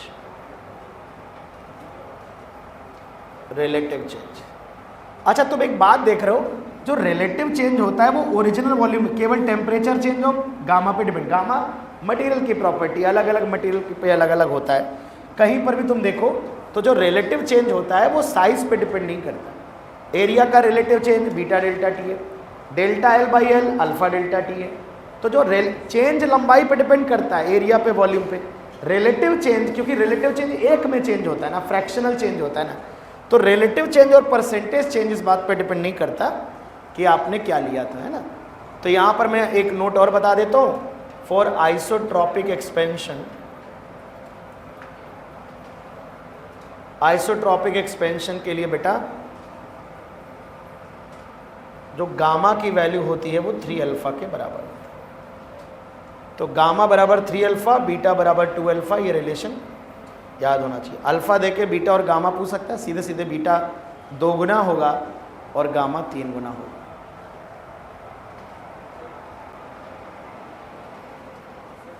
हाँ बेटा,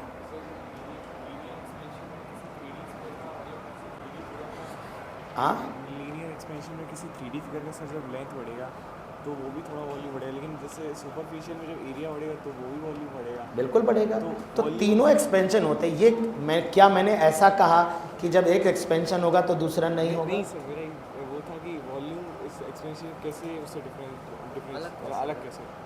अलग एक चीज़ है, हमने तुम मोटे हो गए, मान लो अभी दुबले थे, खाए पिए मोटे हो गए, तो तुम्हारी हर डायमेंशन बढ़ जाएगी।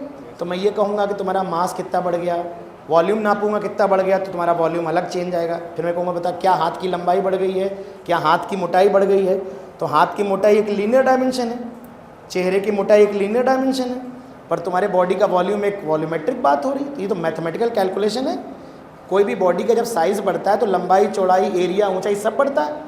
तो ये अलग अलग है कि कोई जब पूछेगा कि लंबाई कितनी बढ़ गई तो लीनियर एक्सपेंशन की बात करेंगे, कोई पूछेगा बताओ इसका एरिया कितना बढ़ा है तो एरियल एक्सपेंशन की बात करेंगे, कोई कहेगा बताओ वॉल्यूम कितना बढ़ा है तो वॉल्यूम की बात करेंगे। नहीं, आइसोट्रोपिक एक्सपेंशन का नेचर है, अभी मैं बताऊंगा। अभी आगे का क्यों सोच रहे हो? हाँ, तो जब मैं कह दूं कि मैंने ख़त्म कर दिया, मैं नहीं पढ़ाऊंगा, तब पूछो ना ये वाली बात। अब मैंने क्या बोला था अभी थोड़ी देर पहले कि मैं भी आगे बताऊंगा आपको कि क्या होता है, अभी बस आप लिख लो ये वाली बात।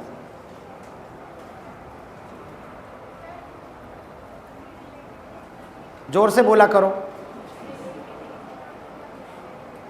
मैं ये बता रहा था कि अगर हम ध्यान से देखें तो जो चेंज होता है ये है चेंज, डेल्टा वी बटे वी रिलेटिव चेंज और डेल्टा वी बटे वी इंटू 100 परसेंटेज चेंज।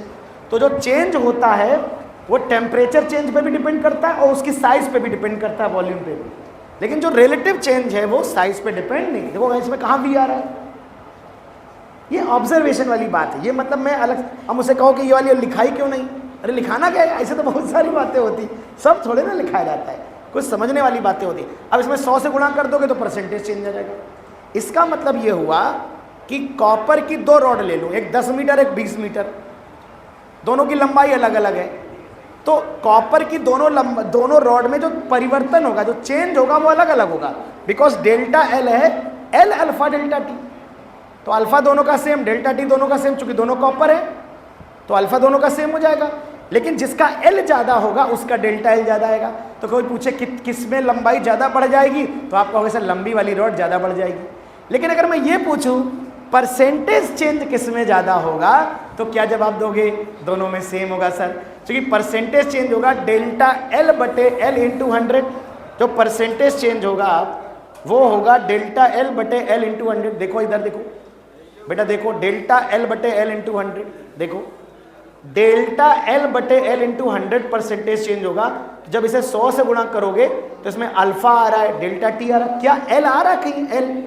तो वही मैं बोलना चाह रहा हूँ कि जो रिलेटिव चेंज होता है और जो परसेंटेज चेंज होता है वो ओरिजिनल साइज पे डिपेंड, लेकिन जो चेंज होता है, जो एब्सोल्यूट चेंज होता है वो डिपेंड करता है। लिखवा ही देता हूँ, तुम लोग के चेहरे देख के मुझे बड़े क्वेश्चन मार्क जैसे लिखने लगते हैं।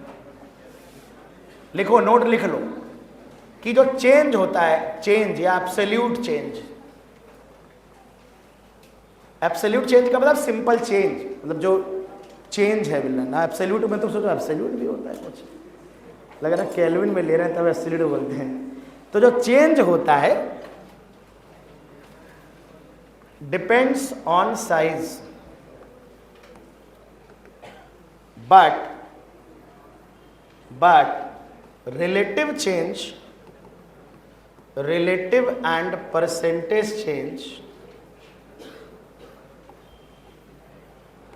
does not depend on initial size या size।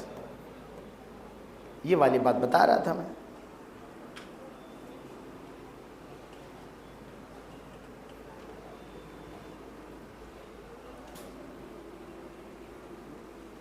चलिए छोटा सवाल करते हैं। अरे बढ़ा नहीं रहा, ऊपर कर रहा हूं थोड़ा सा, मुझे भी पता है इतनी जल्दी नहीं लिख पाओगे, तो इतना एक्सपेक्ट भी नहीं करता मैं आपसे। जितना एक्सपेक्ट करता हूं उतना कर लो, बड़ी बात।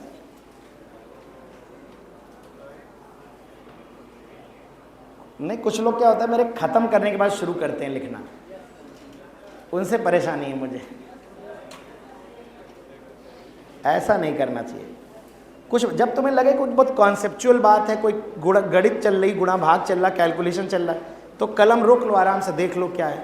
तुम्हें लगे कि मैं बोल रहा हूँ, तुम सुन के आराम से लिख सकते हो तो सुनते रहो, थ्योरेटिकल बातें लिख रहा हूँ, तो वो सारी चीज़ें हम लिख सकते हैं ना। क्या हम आगे बढ़े? चलो बेटा, एक हमारे पास ये रॉड है, मेटल रॉड है, बहुत ध्यान से देखो, सवाल लिखो।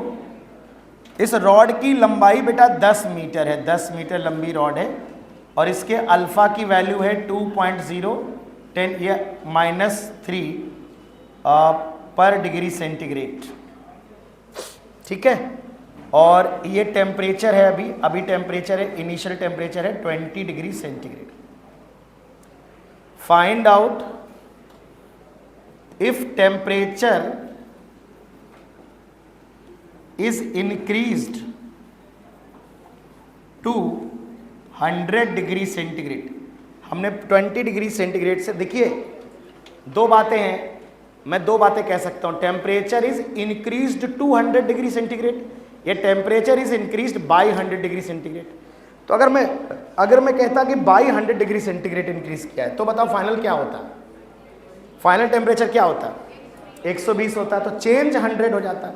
यहां मैं कह रहा हूं कि मैंने टेम्परेचर 100 तक बढ़ा दिया, यानी फाइनल टेम्परेचर 100 हो गया है, 2 लिखा है ना 2, तो इसका मतलब चेंज कितना हो जाएगा यहाँ पे? 20 से 100 80, ठीक है। अब आपको 3 बातें बतानी है। पहला, find out change in length, change in length, ठीक। Relative change, relative change. Number तीसरा, परसेंटेज चेंज। तीनों के आंसर मुझे चाहिए। मैं करूंगी, करोगे तुम? ट्राई करो। अच्छा,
तो चेंज के लिए अगर हम लिखेंगे बेटा फॉर्मूला, तो डेल्टा एल बराबर एल अल्फा डेल्टा टी।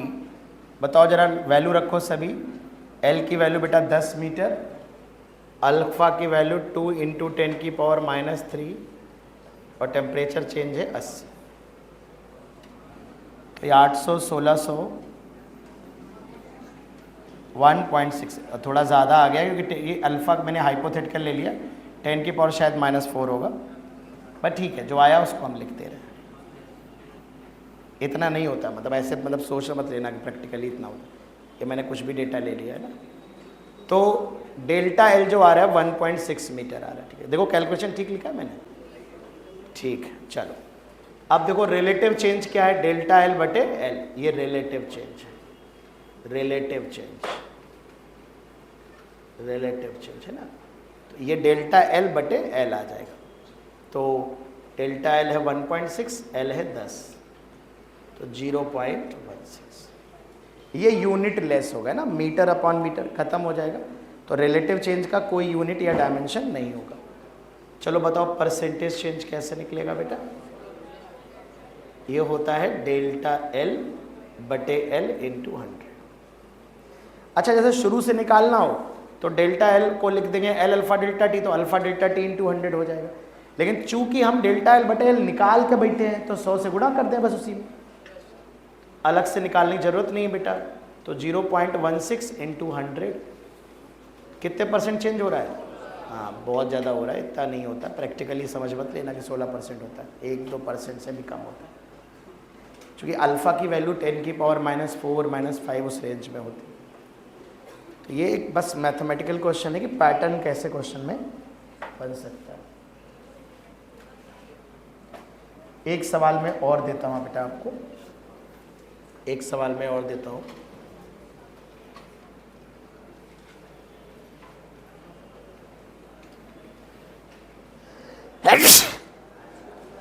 यहाँ पे इसकी लेंथ L है, इसकी लेंथ 2L है। मान लो ये कॉपर की रॉड है, कॉपर की, ये भी कॉपर है। तो ऑफ कोर्स इसका अल्फा और इसका अल्फा सेम होगा। मान लो हमने टेम्परेचर बढ़ाया T से बढ़ाकर T प्लस डेल्टा T कर दिया। अब अगर मुझसे कहा जाता है पहला सवाल कि if x and y are change in length, change in their length, then find x बटे y, x बटे y का रेशियो क्या होगा? ये पहला सवाल। x और y का रेशियो क्या होगा? दूसरा, if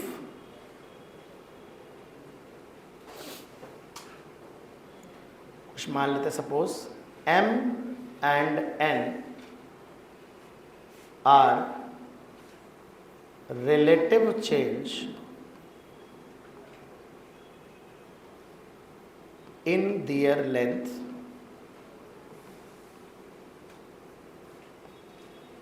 find m by n।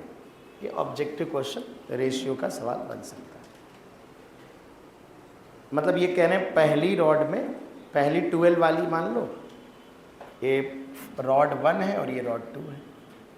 तो ये कह रहे हैं कि जो पहली रॉड है उसमें चेंज x हुआ है, चेंज का मतलब डेल्टा एल हो गया बेटा, और दूसरे वाले में चेंज y हुआ है, तो x और y का रेशियो बताओ क्या होगा।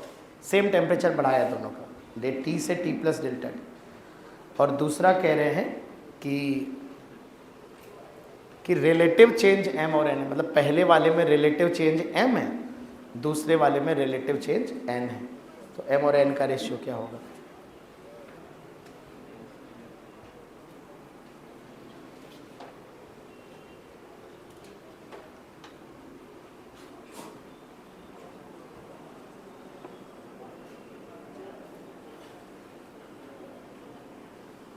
तो आप पहले चेंज के फॉर्मूले देखो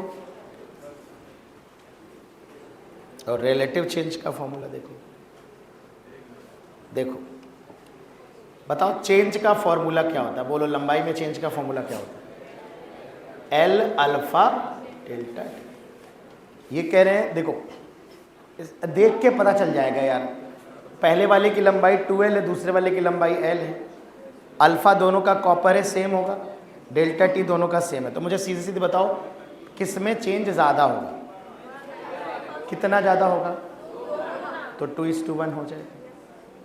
तो अगर कोई परेशानी है तो देखो पहले वाले में चेंज x है, x हो जाएगा 2l, l की जगह 2l अल्फा डेल्टा टी, ये क्वेश्चन नंबर 1 है।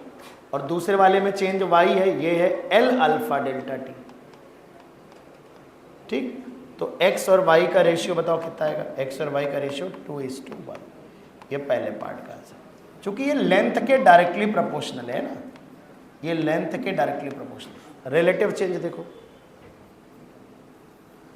जो डेल्टा l बाई एल होता है रिलेटिव चेंज, वो अल्फा डेल्टा टी हो जाएगा, है ना।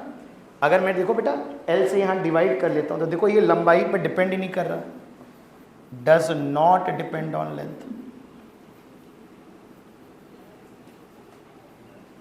तो आप कह सकते हो अगर दोनों कॉपर हैं तो दोनों का अल्फा सेम होगा, दोनों का डेल्टा टी सेम हो। तो रिलेटिव चेंज एक का m है, तो पहले वाले का अगर m होगा तो m भी अल्फा डेल्टा टी होगा, दूसरे वाले का रिलेटिव चेंज n है तो m बटे n क्या होगा, 1:1। तो इसका रेशियो हमारा 1 आ जाएगा बेटा, है ना। चूँकि दोनों में लेंथ पे डिपेंड ही नहीं करता, रिलेटिव चेंज का फॉर्मूला क्या, अल्फा डेल्टा टी। तो दोनों है तो कॉपर ही, तो अल्फा की वैल्यू सेम आएगी। दोनों का परसेंटेज चेंज भी सेम होगा, दोनों का रिलेटिव चेंज भी सेम होगा, सिर्फ जो एब्सोल्यूट चेंज होगा वो अलग अलग होगा, वो लेंथ के प्रोपोर्शनल में हो जाएगा। तो एक बात, अब इसको करने की जरूरत नहीं थी बेटा, समझदारी थोड़ी दिखानी है आपको। मान लो एक रॉड होती है L, एक 2L, एक 3L, तो चेंज जो आता है L 2L 3L में वो 1 2 3 के रेशियो में आएगा, पर रिलेटिव चेंज और परसेंटेज चेंज सब में क्या आएंगे, सेम आएंगे। तो इस बात को थोड़ा ध्यान रखना है बेटा।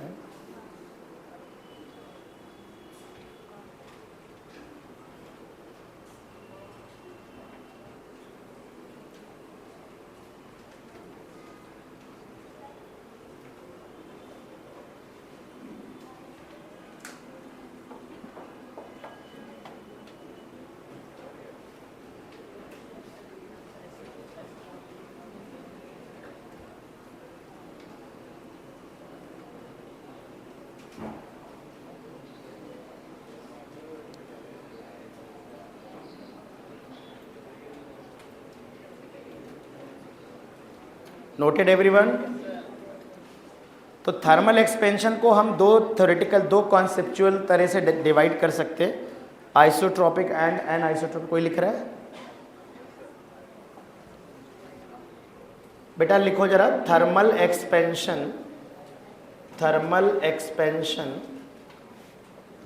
को बेटा हमने दो कैटेगरी में डिवाइड किया, एक है आइसोट्रोपिक थर्मल एक्सपेंशन और दूसरा है एनआइसोट्रोपिक थर्मल एक्सपेंशन। सबसे पहले बेटा हम बात करेंगे आइसोट्रोपिक थर्मल एक्सपेंशन। तो बेटा जब किसी बॉडी में सभी डायरेक्शन में एक जैसा यूनिफॉर्म थर्मल एक्सपेंशन होता है, सेम प्रोपोर्शन में बॉडी इंक्रीमेंट होती है ना, तो हम अगर लिखें कि किसी बॉडी में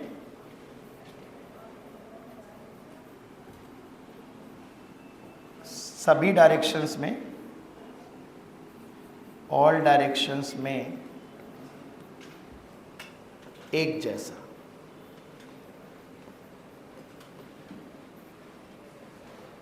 सेम परसेंटेज चेंज है ना, एक जैसा थर्मल एक्सपेंशन होता है।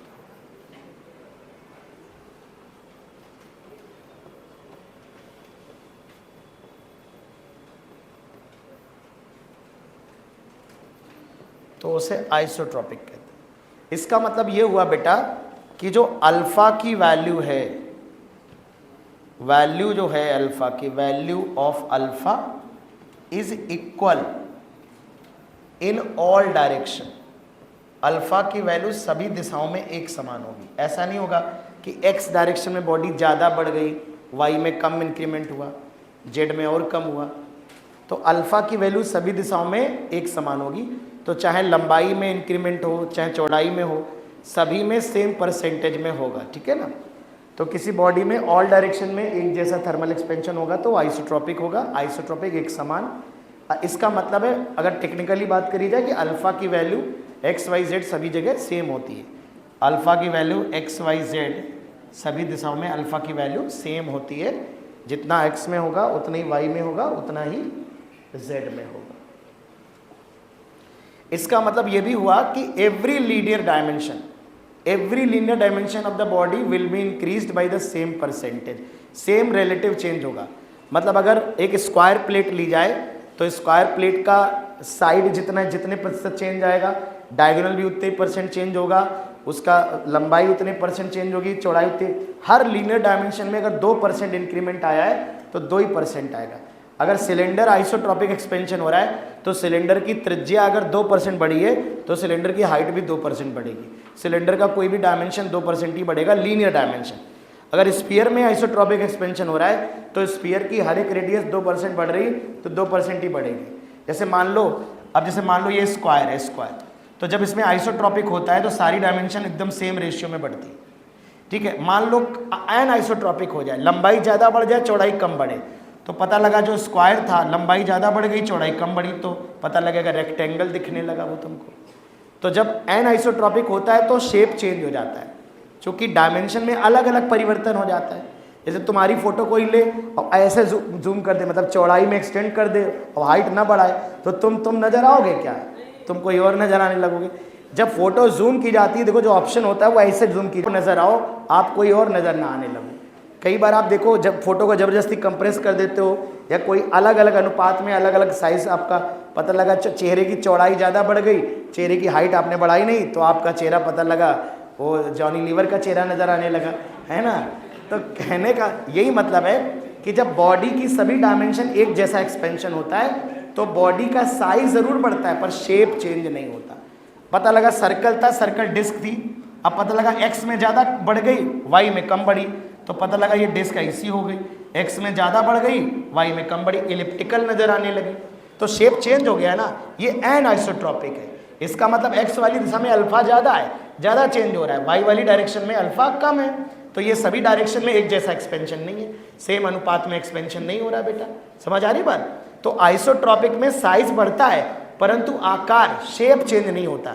अगर वो इक्विलेटरल ट्राइंगल है तो इक्विलेटरल ट्राइंगल ही रहेगा, अगर वो स्क्वायर है तो स्क्वायर ही रहेगा, सर्कल है तो सर्कल रहेगा, स्फीयर है तो स्फीयर रहेगा, एलिप्सॉइड नहीं बनेगा। लेकिन एन आइसोट्रॉपिक में चूंकि अलग अलग डायरेक्शन में अल्फा डिफरेंट होता है तो कोई डायमेंशन में इंक्रीमेंट कम हो पाता है, कोई में ज़्यादा हो जाता है, तो साइज तो बढ़ता है पर शेप बदल जाता है। आप नहीं लगोगे, आप कोई और हो सकते हो कि नहीं। तो मुद्दे की बात यही है कि यहाँ पर जब इंक्रीमेंट होता है बेटा तो हम कह सकते हैं every linear dimension is increased by same percentage, same proportion में चेंज होता है। Size increases but shape does not change, shape does not change. Size बढ़ता है पर शेप चेंज नहीं होता। लिख लो सारी बातें।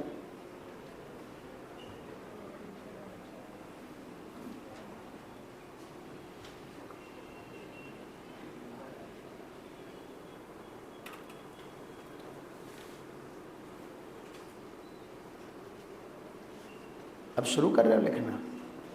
हाँ जल्दी लिखो।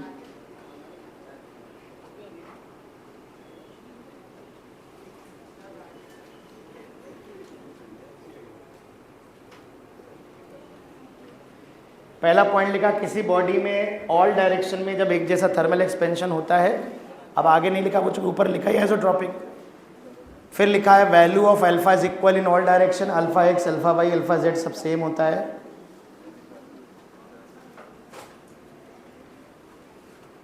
एवरी लीनियर डायमेंशन, हर एक लीनियर डायमेंशन में सेम परिवर्तन होता है। सेम का मतलब चेंज सेम नहीं होता, relative change percent. Of course जो बड़ी डायमेंशन होगी उसमें चेंज भी ज़्यादा होगा। तो आप ये सोचो कि साइड में जो चेंज हुआ है डायगोनल में उतना ही चेंज होगा, तो ऐसा नहीं है, परसेंटेज चेंज सेम होगा। 2% अगर 10 वाली चीज़ 12 हो गई 20% बढ़ के, तो 20 वाली चीज़ 24 हो जाएगी 20% बढ़ के। अनुपात सेम रहेगा बढ़ने का। तो every linear dimension is increased bye same percentage, same relative change होता है। साइज बढ़ता है ऐसे एक्सपेंशन में, परंतु शेप चेंज नहीं होता। आप ही नज़र आओगे, फोटो जूम करके आपको बड़ी फोटो दिखाई पड़ेगी, पोस्टर आपका बड़ा हो जाएगा, लेकिन हाँ लोग समझ जाएंगे कि हाँ भैया फलाने भैया हैं हमारे, है ना। चलिए, तो अगर हम यहाँ पर देखें तो कैविटी के बारे में अगर बात करें, तो जैसे मान लो कोई बेटा ये बॉडी है, कोई ये बॉडी,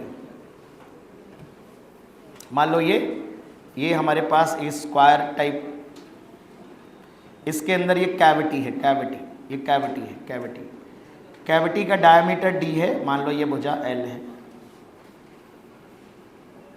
तो जब हम इसका टेम्परेचर बढ़ाएंगे, टेम्परेचर डेल्टा T बढ़ाएंगे, तो ये बॉडी का साइज बढ़ जाएगा, कैविटी भी थोड़ी बढ़ जाएगी। तो आप ध्यान से देखिए, ध्यान से क्या क्या बढ़ेगा।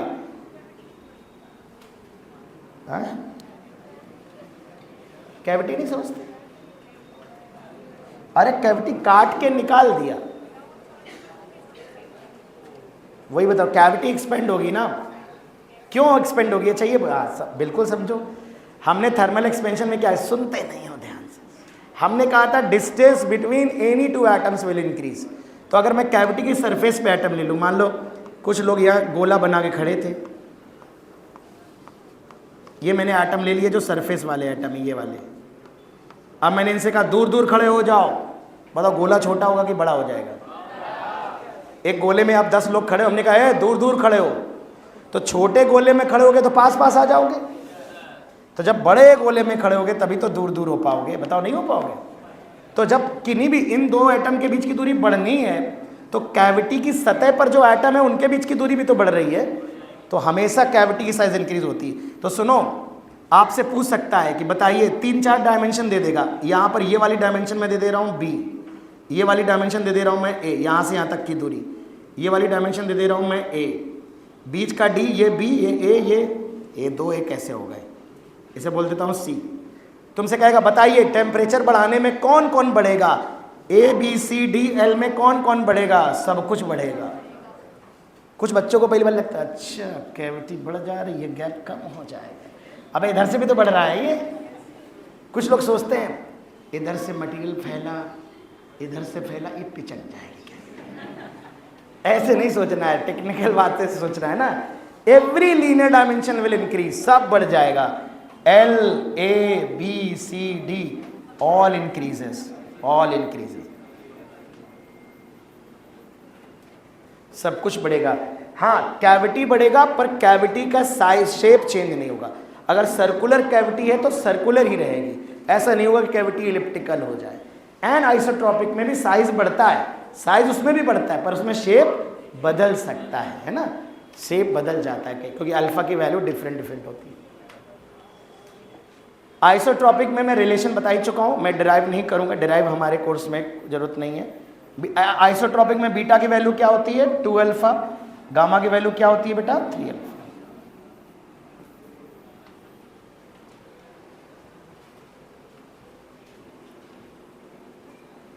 ये है फॉर आइसोट्रॉपिक।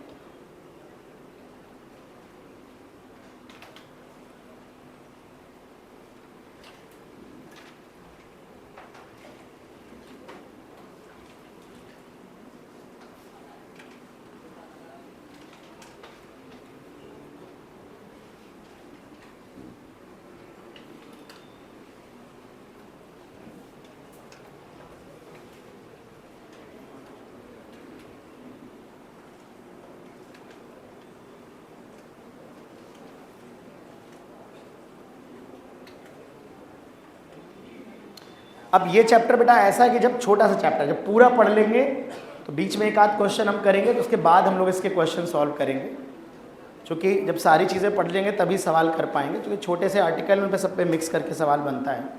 तो बिल्कुल नेक्स्ट क्लास में हम लोग इस पर काफ़ी क्वेश्चंस करेंगे। लिख लिया, फटाक से लिखो। अरे नेक्स्ट क्लास बोल दिया तो क्या छूट कंटाप मारूंगा अभी तुम्हें। हेडिंग डालिए एन आइसोट्रॉपिक। एन आइसोट्रॉपिक, तुरंत कॉपी बंद करने लगे। Yes sir. An isotropic expansion क्या होता है बेटा? इसमें value of alpha may be different in different directions। अलग अलग दिशाओं में अल्फा की वैल्यू अलग अलग हो सकती है। मे बी कि अल्फा एक्स अल्फा वाई के बराबर ना हो सकता है अल्फा जेड के बराबर ना हो। यह भी हो सकता है कि दो अल्फा बराबर हो एक ना हो, मतलब सारे अल्फा अगर बराबर नहीं है तो वो एन आइसोट्रॉपिक है। आइसोट्रॉपिक में सभी अल्फा बराबर होते हैं सभी दिशाओं में, और एन आइसोट्रॉपिक में जनरली अल्फा डिफरेंट होते हैं। पर मान लो दो डायरेक्शन में अल्फा सेम है, एक्स और वाई में जेड अलग है, तो भी एन आइसोट्रॉपिक ही होगा। अब यहाँ मैं ये लिखना इसलिए अवॉइड कर रहा हूँ, मिटा दूंगा, कि आपको यही लगेगा कि तीनों अनइक्वल होंगे तभी आइसोट्रॉपिक। ऐसा नहीं है, कोई भी एक बराबर नहीं है तो एन आइसोट्रॉपिक ही मानेंगे, है ना। तो जनरली डिफरेंट अल्फा होगा, इसलिए मे भी लिखा है। ध्यान समझ, शब्दों का थोड़ा ध्यान रखता हूँ मैं इस चीज़ का, कि जो चीज़ जैसी है वैसी लिखी जाए, ठीक है। तो वैल्यू ऑफ अल्फा में भी डिफरेंट है ना, तो यहां पर कह सकते हो different linear dimensions. Different linear dimensions may have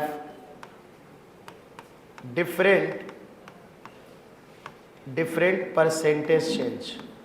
अलग अलग लीनियर डायमेंशन में अलग अलग परसेंटेज चेंज हो सकता है।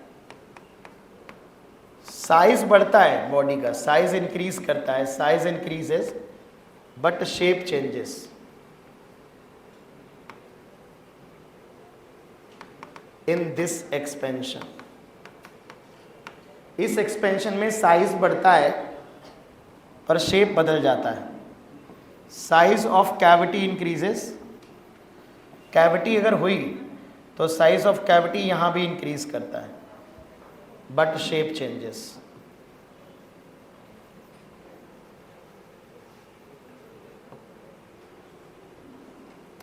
तो हमने जितनी भी पढ़ाई, हमके सवाल जो न्यूमेरिकल्स आते हैं सब बोलेगा नहीं, पर आइसोट्रॉपिक ही हमारे सिलेबस का पार्ट है।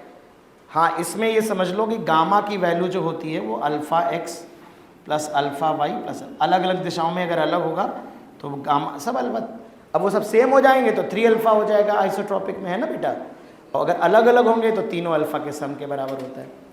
ऐसे मान लो बीटा जो है, बीटा वो alpha X plus alpha Y हो जाएगा अगर एक्स वाई प्लेन में है। If body in X Y plane, मान लो बॉडी जो है हमारी वो एक्स वाई प्लेन में है बेटा। अगर बॉडी एक्स वाई प्लेन में, अगर बॉडी एक्स वाई प्लेन में, जैसे स्क्वायर प्लेट रखी है, रेक्टेंगल रखा है, अगर रेक्टेंगल रखा है तो बॉडी अगर एक्स वाई प्लेन में रखी है तो alpha X plus alpha Y हमारा बीटा हो जाएगा। अगर बॉडी वाई जेड प्लेन में रखी है तो alpha Y plus alpha Z हो जाएगा। अगर बॉडी एक्स जेड प्लेन में रखी है तो alpha X plus alpha Z होगा। तो ऐसे मत सोचना कि alpha X plus alpha Y.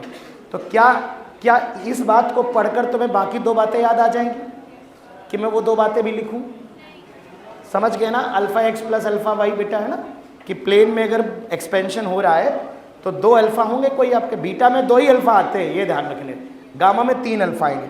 अब बेटा ऐसा भी संभव है, देखो ऐसा भी संभव है कि गामा हो, एक ऐसी बॉडी हो एक्स और वाई में, मान लो सेम तुमसे कह रहा है एक्स और वाई में अल्फ़ा 1 है और जेड में अल्फ़ा 2 है, तो alpha 1 plus alpha 2 plus alpha 1 plus alpha 1 plus alpha 2, तो 2 अल्फ़ा 1 प्लस अल्फ़ा 2 आएगा। आएंगे 3 ही अल्फ़ा, चाहे तीनों अल्फ़ा सेम हो जाएंगे तो आइसोट्रॉपिक हो जाएगा, पर वही आएगा, रिलेशन आएगा तो वही आएगा। ये मैंने लिख दिया, इसके कम आने के चांस है क्योंकि हमारे सिलेबस में आइसोट्रॉपिक है। पर आइसोट्रॉपिक और एनआइसोट्रॉपिक में एनसीईआरटी ने बस 4-5 लाइनें डिस्कस की हैं, मतलब क्या होता है क्या नहीं होता है। तो मुझे लगता है हो सकता है ये वाली बात कहीं कोने से खसका दे धीरे से, है ना, बट फॉर्मूला नहीं लिखा कहीं पर, क्योंकि फॉर्मूले चेंज होते रहते हैं। फटाक से लिखिए, आ रहे हाँ बेटा, बोलो पूछो। आवाज़ नहीं आएगी तो मैं पास आके सुन लूँ। बताएं आप। मतलब आपने अल्फा आर्डर लिया, बीटा और गामा क्यों नहीं लिया? बात वही, अल्फा सेम है तो बीटा बराबर 2। बीटा अलग अलग है ना, लीनियर डायमेंशन मतलब सेम अलग अलग डायरेक्शन में बात हो रही है ना, तो एक डायरेक्शन में एक्सपेंशन तो लीनियर ही हुआ ना। एरिया मेरी बात सुनो, जैसे क्यूब है तो क्यूब की अगर हम बात करें, क्यूब की अगर हम बात करें, क्या बात है ये, अगर हम क्यूब की बात करें तो क्यूब की जैसे लंबाई में चेंज हो गया, ये वाली लेंथ मान लो, ये वाली चौड़ाई जेड एक्सिस है, तो हम ये कह रहे हैं कि लंबाई में जो चेंज हो रहा है वो ज़्यादा हो रहा है परसेंटेज चेंज, चौड़ाई में कम हो रहा है, ऊंचाई में और कम हो रहा है। तो लंबाई में जो चेंज आता है वो लीनियर एक्सपेंशन में ही तो आता है। बात मेरी समझ रहे हो ना। तो जब जो वॉल्यूम में चेंज हो रहा है वो तो एक ही वॉल्यूम है ना, दो तीन दिशा में वॉल्यूम कहाँ होगा, अलग अलग दिशाओं के एक्सपेंशन की बात कर रहे हो कि भैया लेंथ ज़्यादा बढ़ गई, चौड़ाई कम बढ़ी, तो दो अलग अलग डायरेक्शन है ना, तो ये तो लीनियर डायमेंशन ही होगा ना। तो अल्फा के बारे में ही डिस्कस करेंगे ना, ठीक है। तो ये मोस्टली चैप्टर हो गया, इसके सवाल हम लोग नेक्स्ट क्लास में डिस्कस करेंगे। थोड़ा सा बचा हुआ है, इसमें कुछ अच्छे कॉन्सेप्ट बचे हुए हैं, तो वो मैं नेक्स्ट क्लास में डिस्कस कराऊँ। होमवर्क लिख लो, होमवर्क फटाफट।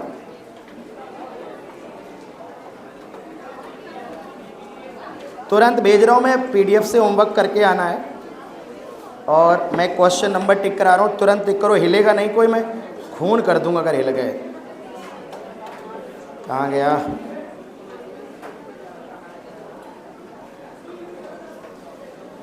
देखो क्वेश्चन नंबर